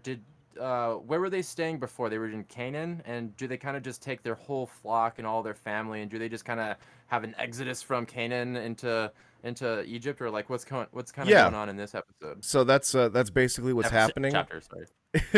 It should be like I would love to see a completely like faithful production of this as like a movie or TV show or TV series, because that would be awesome. But so that episode, I like the idea. But right now, what we're seeing is the brothers have gone back. They've convinced their father Jacob that his son that he loved the most didn't end up dying and is actually alive now. So praise God for that. And what they're doing is they're convincing him to leave the land that God had promised to his family and head to Ooh, Egypt. Okay, and so that's not an easy that's ask, right? sketchy. Like, Yeah, because wasn't that like yours, and the only reason it's yours is because you're inhabiting it? um, it was the land that God had promised to them, and it might not have. I don't know what God had told Jacob at this point, and so I couldn't say where his heart was, but it might not have been the easiest ask for them to get him to leave Canaan, this land where his father is buried, right? Like all of his ancestors are buried there, and go to this land of Egypt, which is this evil, like I don't know about evil, but this is Pagan this pagan. Yeah, civilization. pagan is the right word. Pagan civilization. Um, but we see that there is a famine in the land, and so there are some big problems, and they needed food in the first place. So it might not have been the hardest thing in the world, but there might have been some conflict there, and I'm reading into that. That's not what we find in the text, to my understanding. So just take that with a grain of salt, of course. Um, And so then what we see is that they do convince him, and they ultimately start the trek from Canaan back to Egypt. And you'll notice for this trek, they sent, or there's like a bunch of carts. Oh, you're talking about them being about them packing up. So at this point, the family of Israel, or the family of Israel is they're mostly herdsmen. So Abraham had a bunch of flocks and herds and This is things. the pre-nation of Israel right now. Yes, and so they're all a bunch of herdsmen, and so it's actually not the hardest thing in the world to move your herd from that land over to Egypt. And so that's what they did. They packed up all they were probably in a bunch of tents. They didn't have physical buildings the way that we would today. Actually, their existence and the way that they lived would have been kind of like a hybrid between Like us tents and and the kind Native of. Americans. Okay, So they so would like they would dwell someplace with like tents, then they'd build structures, live there for like 10 years, and then abandon those structures and no, kind of leave. Or no, that's not what I'm saying at all. They wouldn't be building structures. They might do like wells. okay. So again, it's kind of like a hybrid between like what we see in Native American cultures where they get up and they move around in different areas for different seasons. So Native So they kind Americans, of follow the agriculture, yeah. well, they follow the fauna mostly, and then the Yeah, fauna are following the flora, which is like plants and stuff. And so that's how what Native Americans did here in the United States before Columbus showed up. And what we see is kind of a hybrid of that, where the where Abraham would have had his flocks and his herds, and they would have moved around depending on the seasons and depending on where the water was, but they also might have upgraded certain areas. So it talks in the Bible about the well that our fathers dug, okay? And so Abraham might have yeah. dug a well The there. Jacob will, yeah. But that's not like a building that they'd live in. They weren't building like solid structures that they were going to sleep in every night, right? They would dig Yeah. physical wells, and then at this time of year, we're at this well because the weather's like this and the grasses grow around it nice and thick. And then, we move to the other well for the fall, and that's so they might have some physical infrastructure like that, but they wouldn't have had physical like buildings. They wouldn't have even really had like roads. Uh, the closest thing would have been probably like trails. They probably would have had some like trails. So if you go hiking, you'll see like animal trails that go off of the main trails that we're on. It would have been kind of like that, trails and certain things. So Yeah. and so again, it's not easy for them to move. It's physically not as easy as getting in a jeep and driving across the desert. So this old man, Jacob, he has to get in a cart and he's got to get carted all the way back to Egypt. But ultimately, they end up back, and you said the name of the land that they entered, and it was called Goshen. So that's like a region or a area inside of Area. Egypt. Yeah. And my understanding is it was one of the most prized regions of Egypt. So it was a very A very beautiful nice place land, to go very and nice settle, place to yeah. go for some reason. And he Uh, was able to get grandfathered in with the previous pharaoh, who was down to let him stay wherever he wanted because he was it because mm-hmm. they survived the famine that he was like, "Yo, stay wherever you want. It Like was I don't even care." it was because of Joseph, the pharaoh that had his dream interpreted by Joseph. He literally handed over the keys to the kingdom to him. Okay, like Yeah. there was no small thing that Joseph was number two in Egypt. And Like, then Egypt ended up prospering massively under yeah, Joseph. exactly. And so, the pharaoh, like, legitimately, Joseph probably by himself had the authority to give his family Goshen. He still went and asked Pharaoh, of course, because that's what you're going to do. But like, if he had just ordered it, it probably could have basically been done without even going to Pharaoh for that. Like, that's how much power Joseph had. But it's like a sign of like Respect honor and and yeah, respect to like of ask course. permission. Yeah, it's And kind of and like when if you go let's kind of weird, but like weird kind of example, but like let's say you go shooting with some friends and like you go to like when you wanted to shoot your buddy's gun and stuff. Obviously, he's gonna let you use it, but you just kind of be like, "Yo, you cool with me, using your thing over there?" And it's like it's just general like they're not gonna say no to you, but you're just kind of showing respect in that way that you're not gonna go touching their exactly. stuff first. Yeah. Exactly. And so he would have had the authority to do it, but he wouldn't do something like that without going to Pharaoh first. And so, they move into this land, and that's the land that we see them in at the beginning of Exodus, which is going to be the next book right after Genesis, when Moses shows up. And so that's 400 years later. It's a huge amount of time in between the family that enters into Egypt and then the nation that exits out of Egypt back to Canaan. And so we'll So you can imagine Egypt has developed quite a bit, and so has the pre-nation of Israel at this point. Are they the nation of Israel at this point? Well, so if by developed you mean that like populations increase, probably. But what's funny is today, like we have so much radical change in our society. Like from yesterday till today, there's probably been 3 different AI apps that have been launched that would like. If the ancient Egyptians had a single AI app that would revolutionize the entire world and drastically change like the course of human events. And so today we have things that are coming out every single day that in another age would have been drastically like world altering technologies, okay? In that 400 years that the Hebrews developed into a nation, in Egypt must have increased too. No, it didn't. It didn't. They barely had any changes in technology in that whole time. That's the crazy thing. Because they didn't. Because okay, there's the technology of shipping things across the ocean, okay?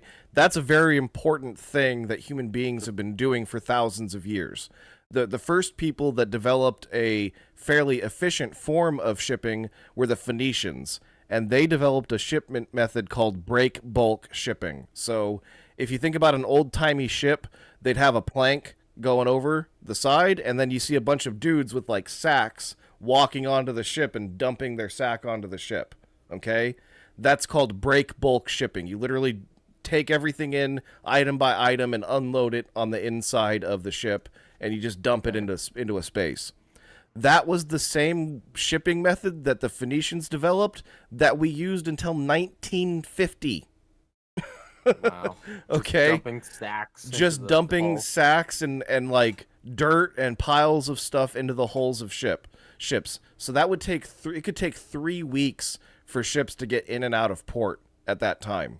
Okay. You're relying on the labor of the unloaders and loaders. In the 1950s, they came up with containerization, okay? And so now, instead of having to physically bring in a sack of flour and dump it on the inside of the ship to then ship it over to China, now you load the container individually. The container gets picked up by a crane and set on the ship. And so for literally like 4,000 years, we had zero innovation in shipping technology. Okay.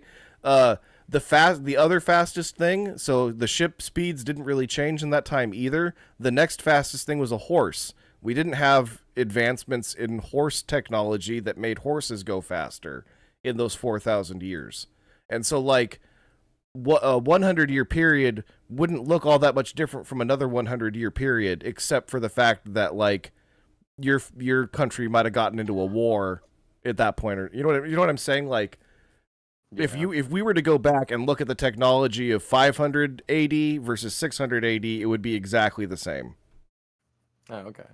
Okay. That's very interesting. That's sorry, another tangent in Daniel chapter 7, I believe, there's a verse that says at the end times, and I'm paraphrasing slightly, but at the end times, people will travel to and fro and knowledge will increase. Okay, so that sounds like a pretty innocuous prophecy, right? No, but that's like planes and boats and stuff. Yeah, exactly. And knowledge will increase. That's like the internet. Yes, and like our knowledge is increasing like drastically faster than it ever has. Like you're traveling to and fro. And we are traveling, like you can go around the world in 20 hours today. You can bullet train like crazy. Yeah. I drive people around from Australia in my car every day, and they just flew in from Australia. You know, they were in Australia 20 hours earlier. Like, that's just the craziest, you know? And Yeah. people in Jesus' time, they didn't travel more than 100 miles from home generally. Like, I think Yeah, because you Jesus had to do never it went back. more. Yeah. So, it's just, it's crazy how little, like, technologically changed in those 400 years, but obviously there's a huge cultural difference and there's massive societal differences in that time. But we like to see things as static, and our reality is kind of how it's always been. And so, oh yeah, humanity's always been exponentially growing and learning and increasing in knowledge. But yeah. So, Yeah. all right. That was what chapter was that? That was That 45. was 45. All right. And so in chapter 46, we got Jacob's family that ends up going to Egypt. They have a little exodus from Canaan. Jacob and his entire household, along with his sons and their families, set out for Egypt. They bring their livestock and possessions with them. In a vision, God reassures Jacob that he will be with him and that Joseph will be there to see him before his death. The chapter lists the names um, of Jacob's descendants who went to Egypt. So it kind of has a little bit of a genealogy in there, I think, right? Of the people that ended up going to Egypt. Yeah, yeah. So that's a little bit of the genealogy, and what we see in the Bible is that genealogies are really important. Again, we saw in Genesis, the beginning of Genesis, that the names of those people had a lot of specific meanings. But what we also see is like the sons of Levi. So it's very important that it's recorded who the sons of Levi were. And so that's Gershon, Kohath, and Merari, as I've highlighted These are on gonna the. be like Okay. the Levite patriarchy when you get to like when they establish the priesthood. I bet these people are gonna be big players, or at least their sons are gonna be, right? So it, their sons are going to be the priests that are going to be the priests of the nation. And so it's Yes. important that we have it written down who they were. And so then 400 years later, someone's going to claim to be a great grandchild of Merari. Oh, and Someone's going to then you can claim. actually trace this. That's Mm-hmm. awesome. And so then they go look in the book and they go, oh, you are a son of them, and that person's a son of them and them and them, and so you can be a priest, and that's Because they've been that's a, taking censuses and recording genealogies since this time, right? They still have exactly. accurate records of this stuff. So like ultimately the most important genealogy is that of Jesus Christ. And so when we see Jesus Christ being born to Mary, right, in around around the year 1 AD, right? When we see Jesus being born there, Mary can trace her genealogy all the way back to Adam. Okay? She knows who her line was going all the way back to Adam, which is crazy to think about Is because that how they would know to do the genealogy of Jesus? Because she had that genealogy. every single Jew knew their genealogy as well as she did. Oh wow. Okay, that's Unless just part of their culture. yeah, unless there's circumstances and people that that whose parents get killed and those sorts of things might not have 100% the same like certainty as to who their lineage is, but Right. everybody knew their lineage like that. Like you knew that you were like Joseph knew that he was in the same A line descendant of as this David. for. Like Oh, they knew okay. that, okay? And so that was something you knew, and obviously it's something that we've lost in our society. I have no idea who my great great grandfather was, let alone how I am related all the way back to Adam. So it's just something So that. my grandma, quick 2 second tangent. She took me to a grave, over in like Garden Grove or something, because that's where she lived. But she Mm-hmm. pointed out that her maiden name was the same as this tombstone, and she goes, "This tombstone is the great great uncle of this person, who's actually like a famous like novel writer." And so like I'm not gonna like say who it is, but I'm just gonna say like my on my grandma's side, I'm actually connected to like like a famous book Oh, writer. you should But just it was say it because like I've got a story like that. My great great like grand uncle is Edgar Allan Poe. oh really? Yeah, All like right, well, I'm related to yeah. so on my grandma's side, she was a Clemens, and so we're related to Mark Oh, Twain. That's awesome, dude. Yeah. That's so So it funny. was Like you're related to Mark Twain, I'm related to Edgar Allan Poe, and now we're doing a podcast. right. It's pretty cool. I it's it's just interesting. I imagine if you talk to your grandparents or the oldest people in your family, you can just ask them, "Hey, do we are we connected to anything? Where are we descendants of anyone?" I'm pretty sure you're gonna have some interesting stories. Well, and that's to kind of wrap this all back to public schooling, that would have been part of your education, okay?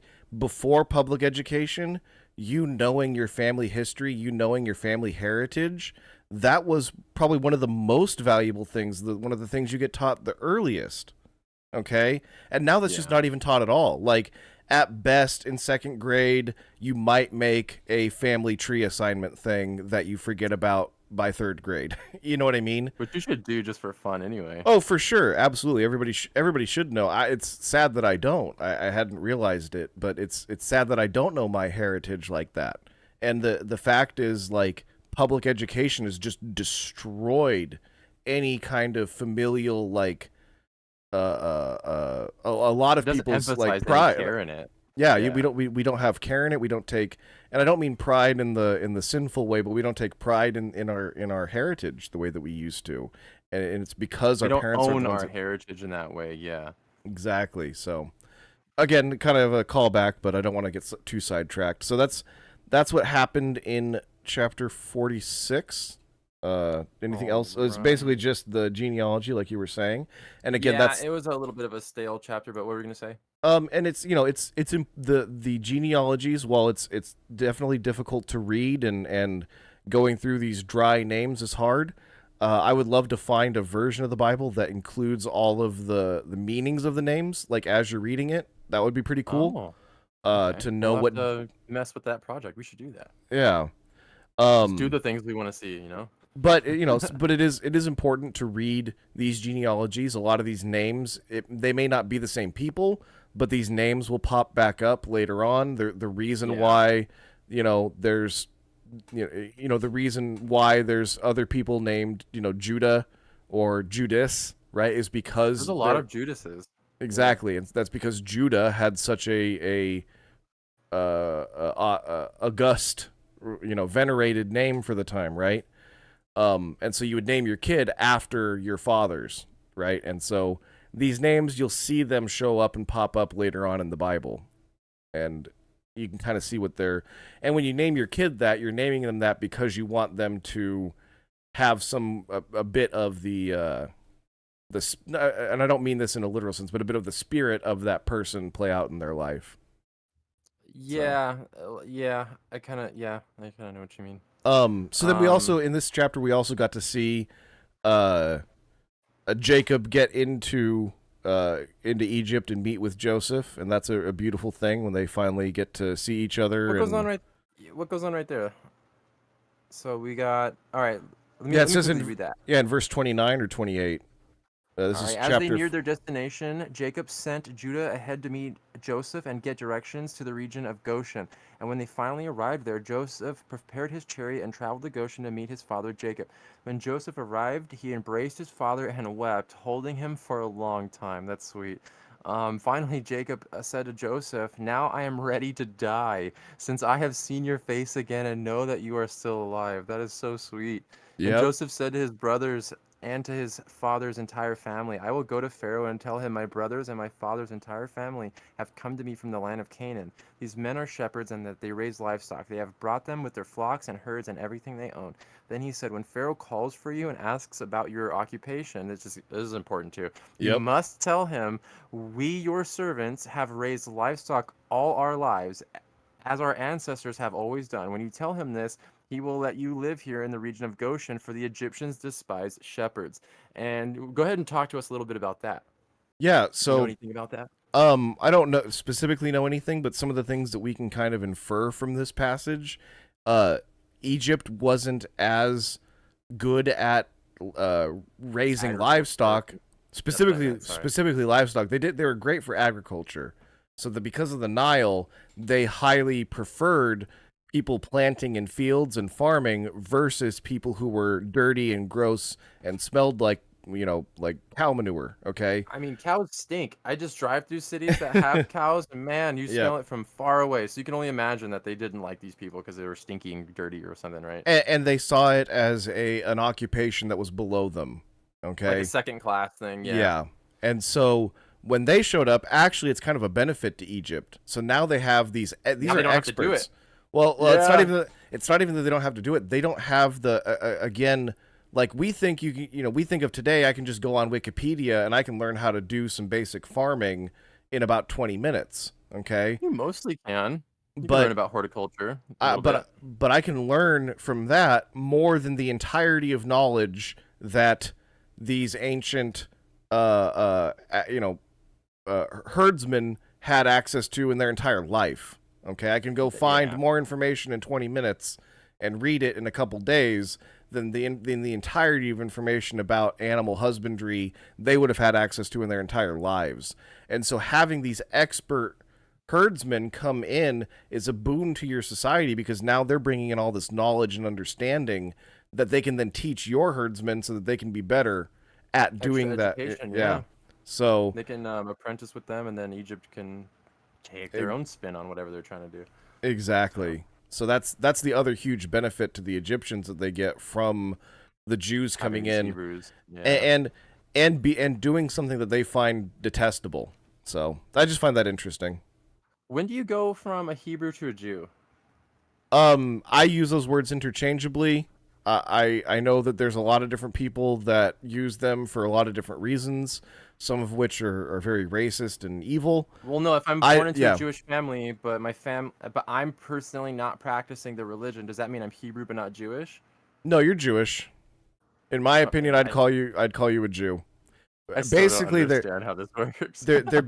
in my opinion, they're basically same. interchangeable. Okay.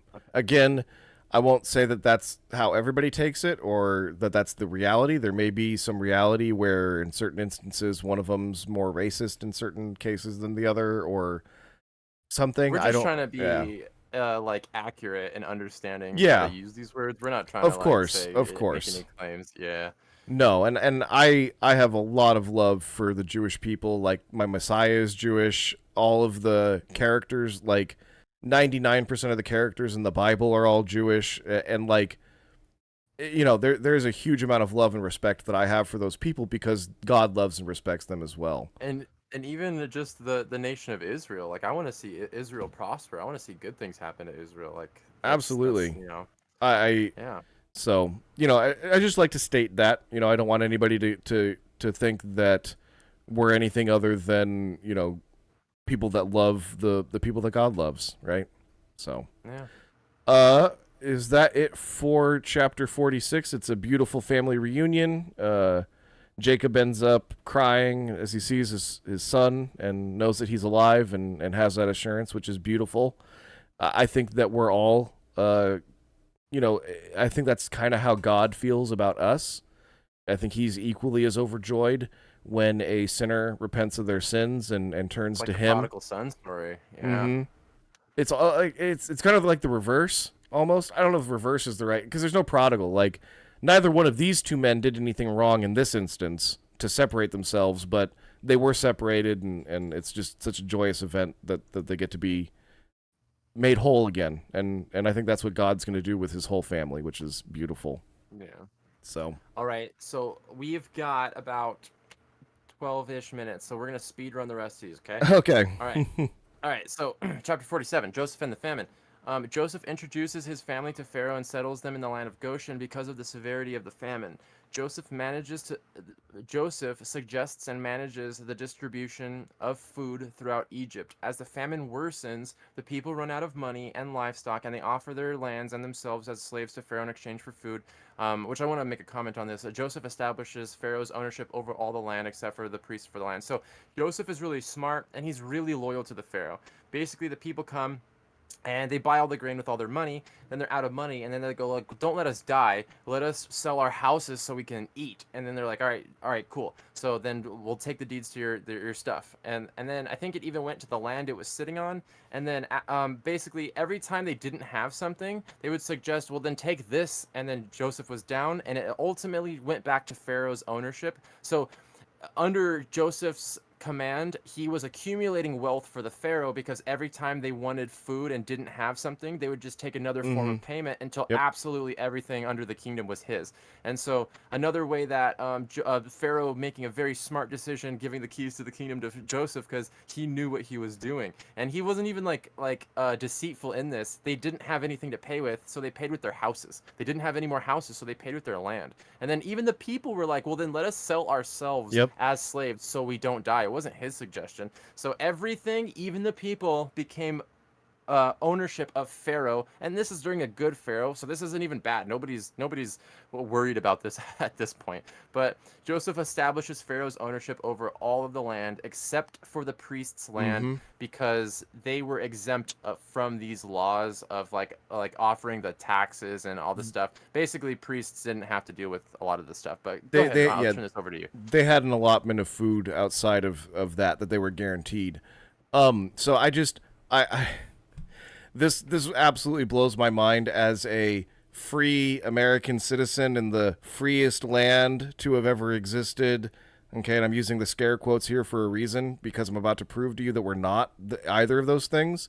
In verse 24 of what is this, chapter 47, it says, "Then when you harvest it, 1/5 of your crop will belong to Pharaoh." Okay, so this is uh, uh, in 20%. verse 23. "Then Joseph said to the people, 'Look, today I have bought you and your land for Pharaoh. I will provide you with seed so you can plant the fields." Okay? So the fields are Joseph's, the people are Joseph's, the animals are Joseph's, the seeds Joseph's, everything is Pharaoh's and Joseph's, okay? The people own literally nothing, and when they do their work, they're only taxed at 20%. They don't own anything. None of this is their land. None of this is like Pharaoh has every right to take like 100% of everything. And Keep 10% for okay, yourselves. The rest is mine. exactly. He could have legitimately done it that way. Okay? Legitimately, he could have taxed them at 90%, at 100%, and that would have been fair. Okay? But they're only taxed at 20%. They're only taxed at 20%, Austin. I wish we were only taxed at 20% in this country. Okay? If you start It's something combining like all 13 from the state and like 13 from the No, it's Fed, like and it comes like 30.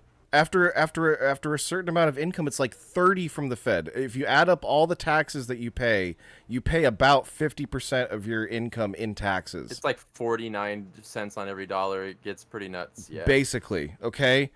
And this was for people who were slaves.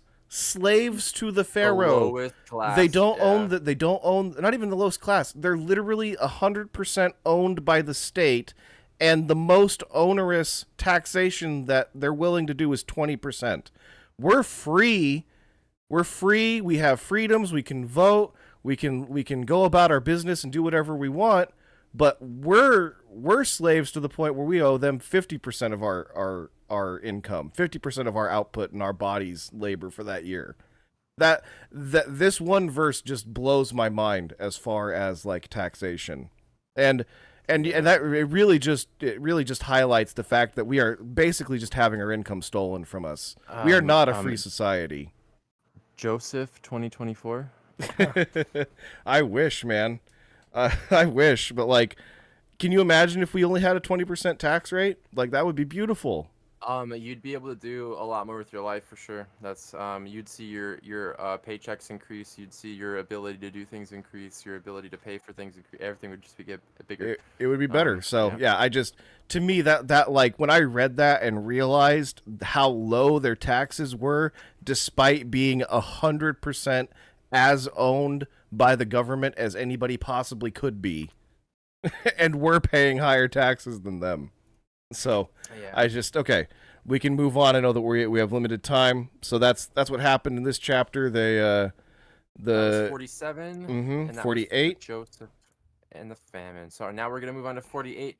Jacob blesses Ephraim and Manasseh. Ephraim, Yes. can you help me say that? So yeah, Ephraim. Ephraim and Manasseh. Okay, so Mm-hmm. Jacob falls ill, and Joseph brings his two sons, Ephraim and Manasseh, to receive their grandfather's blessing. And there's something interesting with his hands going on here. However, Jacob intentionally crosses his hands, placing his right hand on Ephraim and the younger son, and his left hand on Manasseh, the older son. So the hands are significant. I'm sure I didn't even think about this. Apparently, your hands mean something. Mm-hmm. And the older son, signifying that Ephraim will receive the greater blessing, which apparently is the right hand. Jacob blesses them and prophesies their future greatness. So, can you tell us anything about this prophecy or any significance with the hands or like anything there? Yeah, so if you look at hands and stuff in scripture, you'll see that Jesus sits at the, where does he Right sit? hand of the Father. Exactly. So which is the more important hand, the right or the left? I'm assuming the right, because that's Exactly. where Jesus is at. That's where Jesus is sitting. It's what most people used to write with. It's the dominant hand that most people use to conduct business with and to do the most important tasks. Okay? Right. And so that is seen as the side that has the most, authority.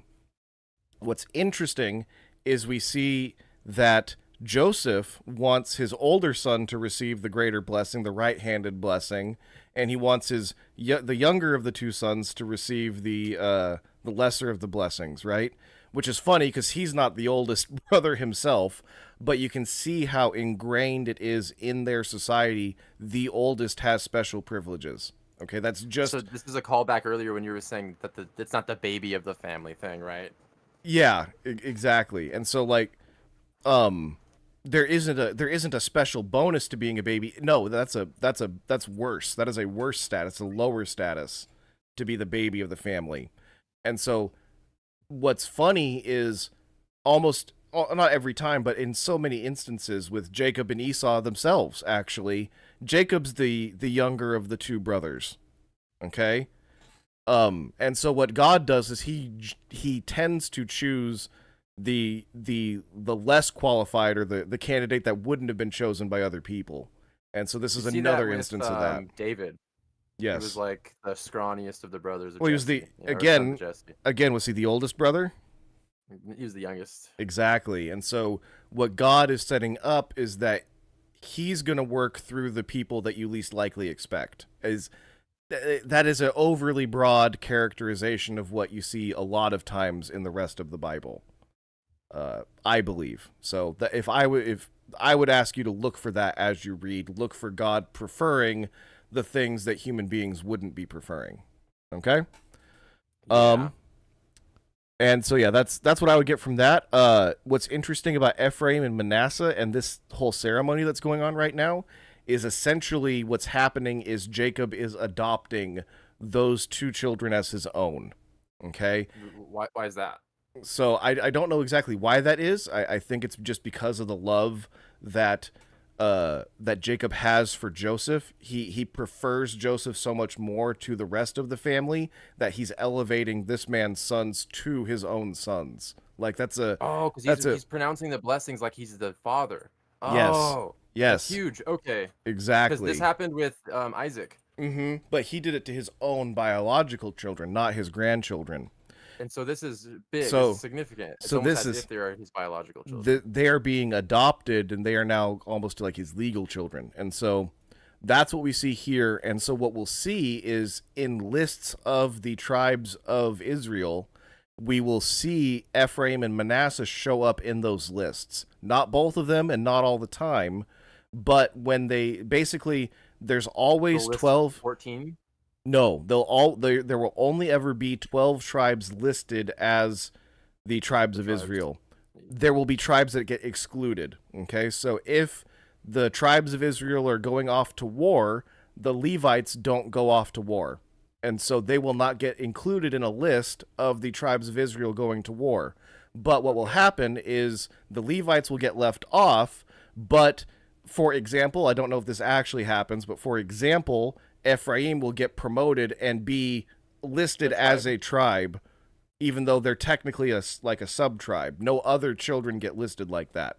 And so Oh, Ephraim and okay. Manasseh are used by the author of the Bible, who I believe is God, to get that total number to 12 every single time you see the Is it tribes like of a vice Israel president listed. tribe?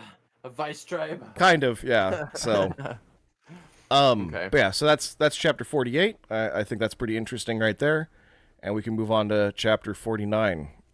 All Keep on right, we've powering got through this. Jacob's blessing and prophecies. So we might want to read this, but Jacob gathers his sons and pronounces individual blessings and prophecies over each of them.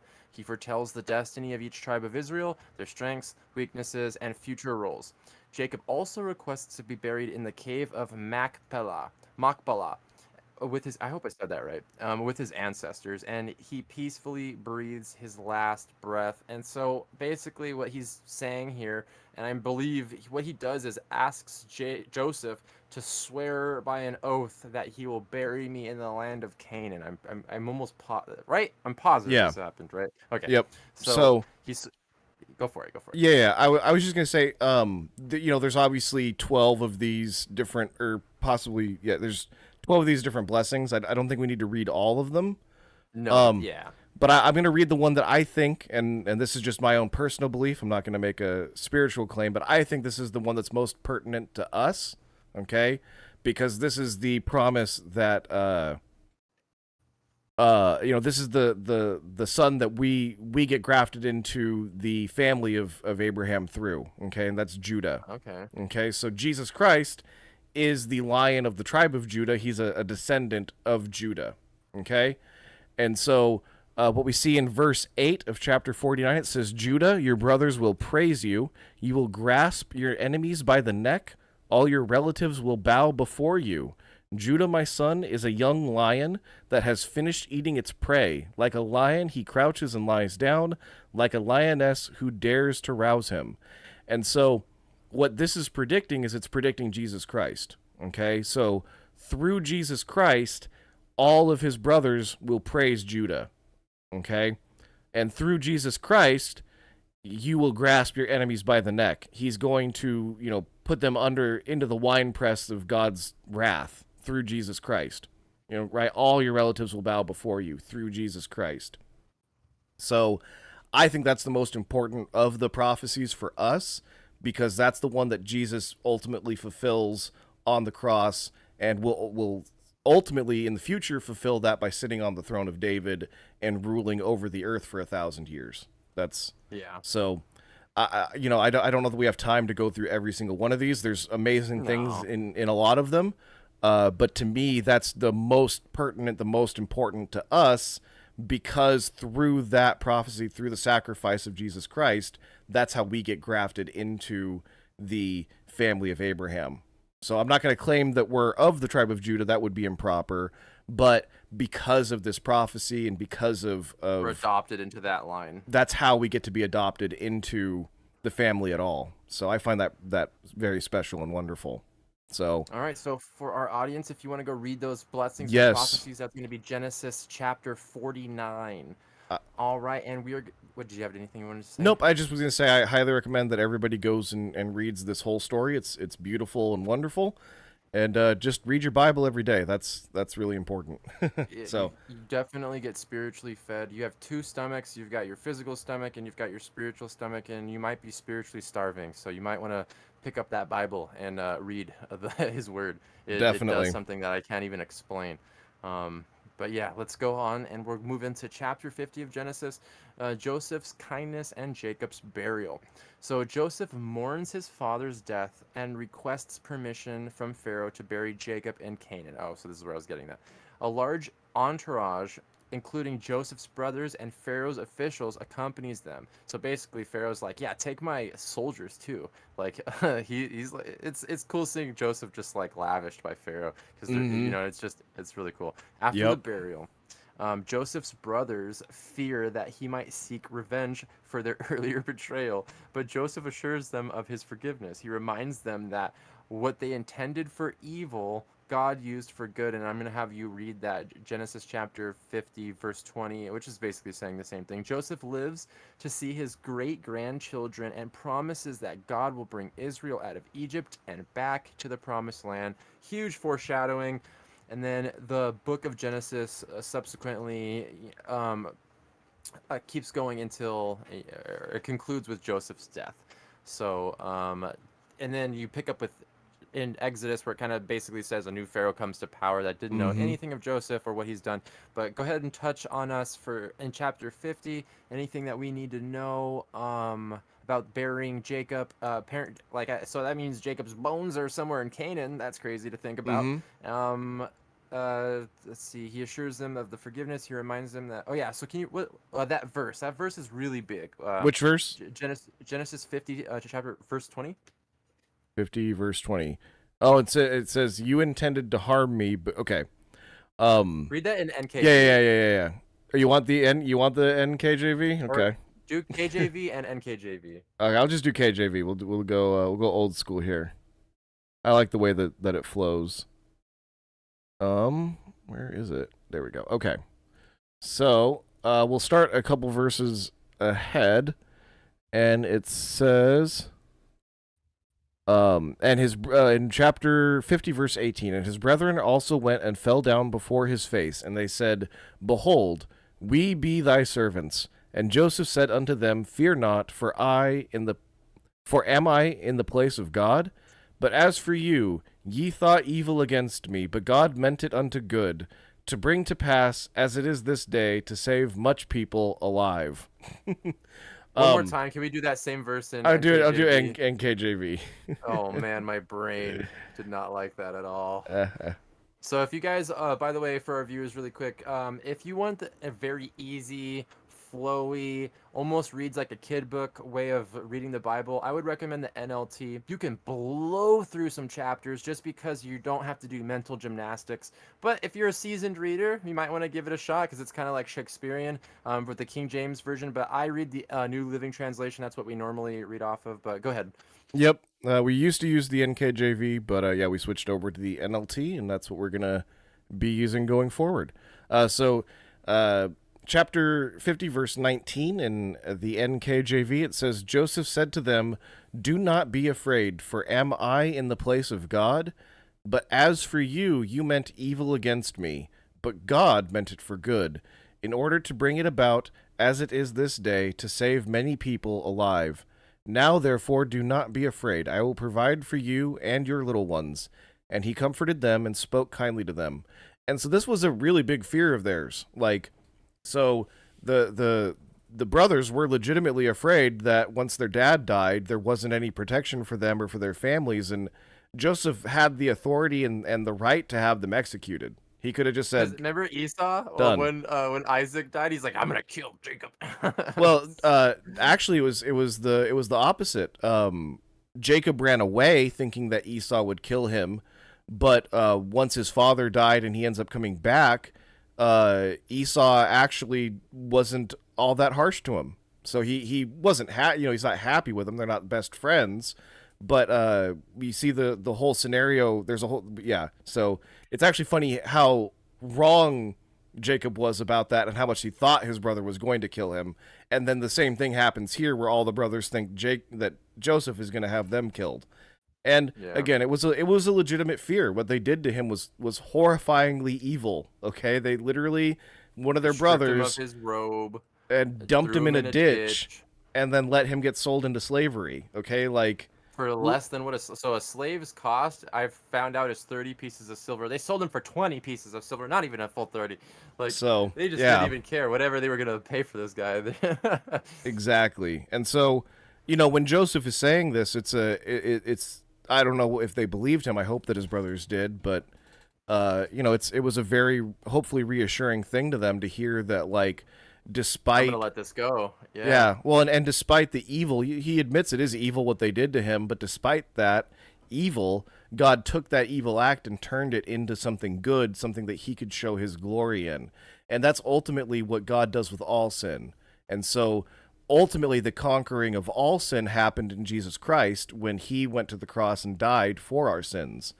And so what we meant for evil, all the evil that we've done in this world, God used that evil to showcase how merciful and how glorious He is in His sacrifice of His own Son, so that we could, have a relationship with Him.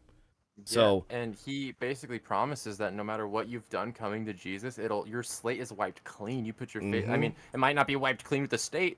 They might be pretty upset yes, with you. The government might be upset with you and hold you accountable. But God is saying, I will not. I will forget your sin. You come to Jesus Christ. There is no condemnation for those who are in Christ Jesus. I can Amen. tell you that. I can tell you that's what Well, God promises. and that's again, I go back to this a lot, but that's what we learned from the thief on the cross. He didn't, he wasn't taken off the cross. He didn't profess his faith in Jesus Christ, and the Romans go, "Oh my gosh, you're a Jesus follower. Of course we're gonna let you go." No, they still, he still had to pay for his punishment. But what we find out is that we won't have to pay for it in eternity. We'll have There to is pay. a quote second death that you do not want to be a part of, ladies and gentlemen. Yep. So you're still on the hook for whatever physical consequences there are here on this planet for whatever you've done. If you've murdered somebody, hopefully you're gonna go to jail for a long time. Um, Well, this is but speaking to the people even on death row. Like, if you're yes, on but death no, row and what you I put your yeah, faith in Jesus Christ, I'm convinced you'll go to heaven. Like, if you yes, go, I'm mm-hmm, wrong for my sin and what I've done and everything I've done is wrong. I agree with you, Lord, that you are right, and I want to enter your kingdom. Please accept me. And He's not gonna shun anybody away. mm-mm. If you repent of your sin and call on the name of Jesus, you're grafted. You're as good as His. And so that's Amen. what's beautiful about the whole the faith in Jesus is there's nothing you have to do but trust Him and put your faith in Him that Well, what He and says about His claims about Himself are true. That's well, pretty much it. and the other thing is, and I should have mentioned this earlier, but Joseph very much is what's called a type of Christ. So people will go and they'll look at different stories in the Old Testament, and they'll try to find ways that that person or that event fits the narrative of Jesus Christ and His life and death and resurrection. And Joseph is one of the closest ties to Jesus that we have in the Old Testament.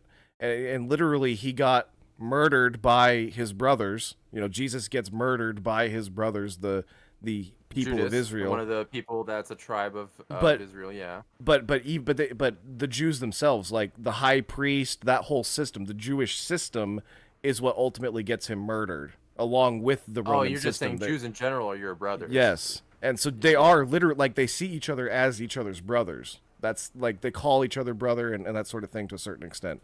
Um, and so he gets That's put probably why they into were a able to get in each other's faces and have really intense conversations without like slapping each other and stuff because they're like brothers. I'm sure they did. I'm sure there was plenty of fighting and wrestling and fisticuffs of all sorts. But but basically, the story of Joseph is a shadow of the story of Jesus Christ, and it's one of the clearest shadows that we have, one of the sharpest. So I just reading it from that perspective, you can see how much God loved Joseph and this family, and God loves the whole rest of the world the same way.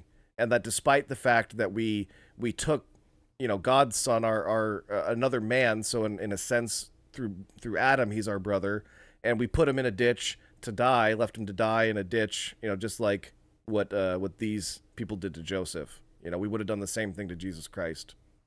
Sorry, that might be a little bit confusing the way I said that, No, but that's totally fine. All right. so So that I think that concludes our little journey through Genesis with Abraham, Isaac, and Joseph. I definitely learned from this little series that we've done how to kind of properly format our stuff going forward. Um, I just kind of want to say again that Jesus is God and He loves you, and if you put your faith in Him and what His testimony is, that you can find all that information in the Gospels in the Bible. If you put your faith in Jesus, you're going to heaven, and amen. that's ultimately why we're doing these faithful dialogues, is so that we can talk about Christian topics and that we could hopefully, Lord willing, lead somebody to the Lord. And Mm-hmm. so, yeah, Yeah, that's my goal. Either lead somebody to the Lord, help somebody strengthen their faith in God. Like, we just want to be here as a resource for the Christian community or those interested in looking into Christianity. To answer your questions, to pray for you if you have something that we need to pray for you about. If you want to email me something private at faithfuldialogues@gmail.com. We can pray for you and we can talk back and forth in a more private way over there. And yeah, we just want to be a resource for you guys to see Christ's love in the world through us and through the stuff that we present. All right. Well, Ryan, where can we find what you do? What do you do for us? Yeah, so I have a huge passion for sharing Jesus and the gospel personally as well. So I started about a year and a half ago a channel called As It Is Written. I've had some pretty decent success over on TikTok with like 16,000 followers over there, which is just incredible. Ooh, That God's blessed me with that, and dang. it's been wonderful with some of the videos that I've shared. I actually think there's people that weren't Christians that are at the very least looking into Christianity because of it, which is just a mind-blowing blessing that God's given to me to be able to see that. And I just praise him for the work that he's doing over there. I've you can go and find my stuff at aiiw.com. Yeah, I hope you guys check that out. And Austin, I know that you're trying to start something up as well. What are you doing? Yeah, so I mean, I've got some things in the works. I kind of want to start a couple different YouTube channels, just doing different things. But for now, if you want to see my content, you're going to find it here on Faithful Dialogues. As far as that goes, and I also co-founded a gospel Christ-centered clothing line. It's apostlesaddict.com. We have two different designs with four different options, and we're going to give away a shirt at 50 YouTube subscribers. So again, go ahead and drop a comment on one of our videos, just the most recent one that you see, and just give us a question, or yeah, just something for us to talk about, maybe something that we can pray for you for. Basically, if you interact with us in our comments at this point, you're just getting entered into the giveaway. I'm just shoving the shirt at you at this point. So Yep. go ahead and leave a comment to enter yourself into our giveaway, and yeah, we'll do a very fair T-shirt giveaway at 50 YouTube subscribers. All right. So thank you for joining us for our whole episode. It's a lot of fun making these, and I hope that they're a blessing for you, and they have been a blessing for me, and I hope so for our viewers as well. So I hope that you have a great week, and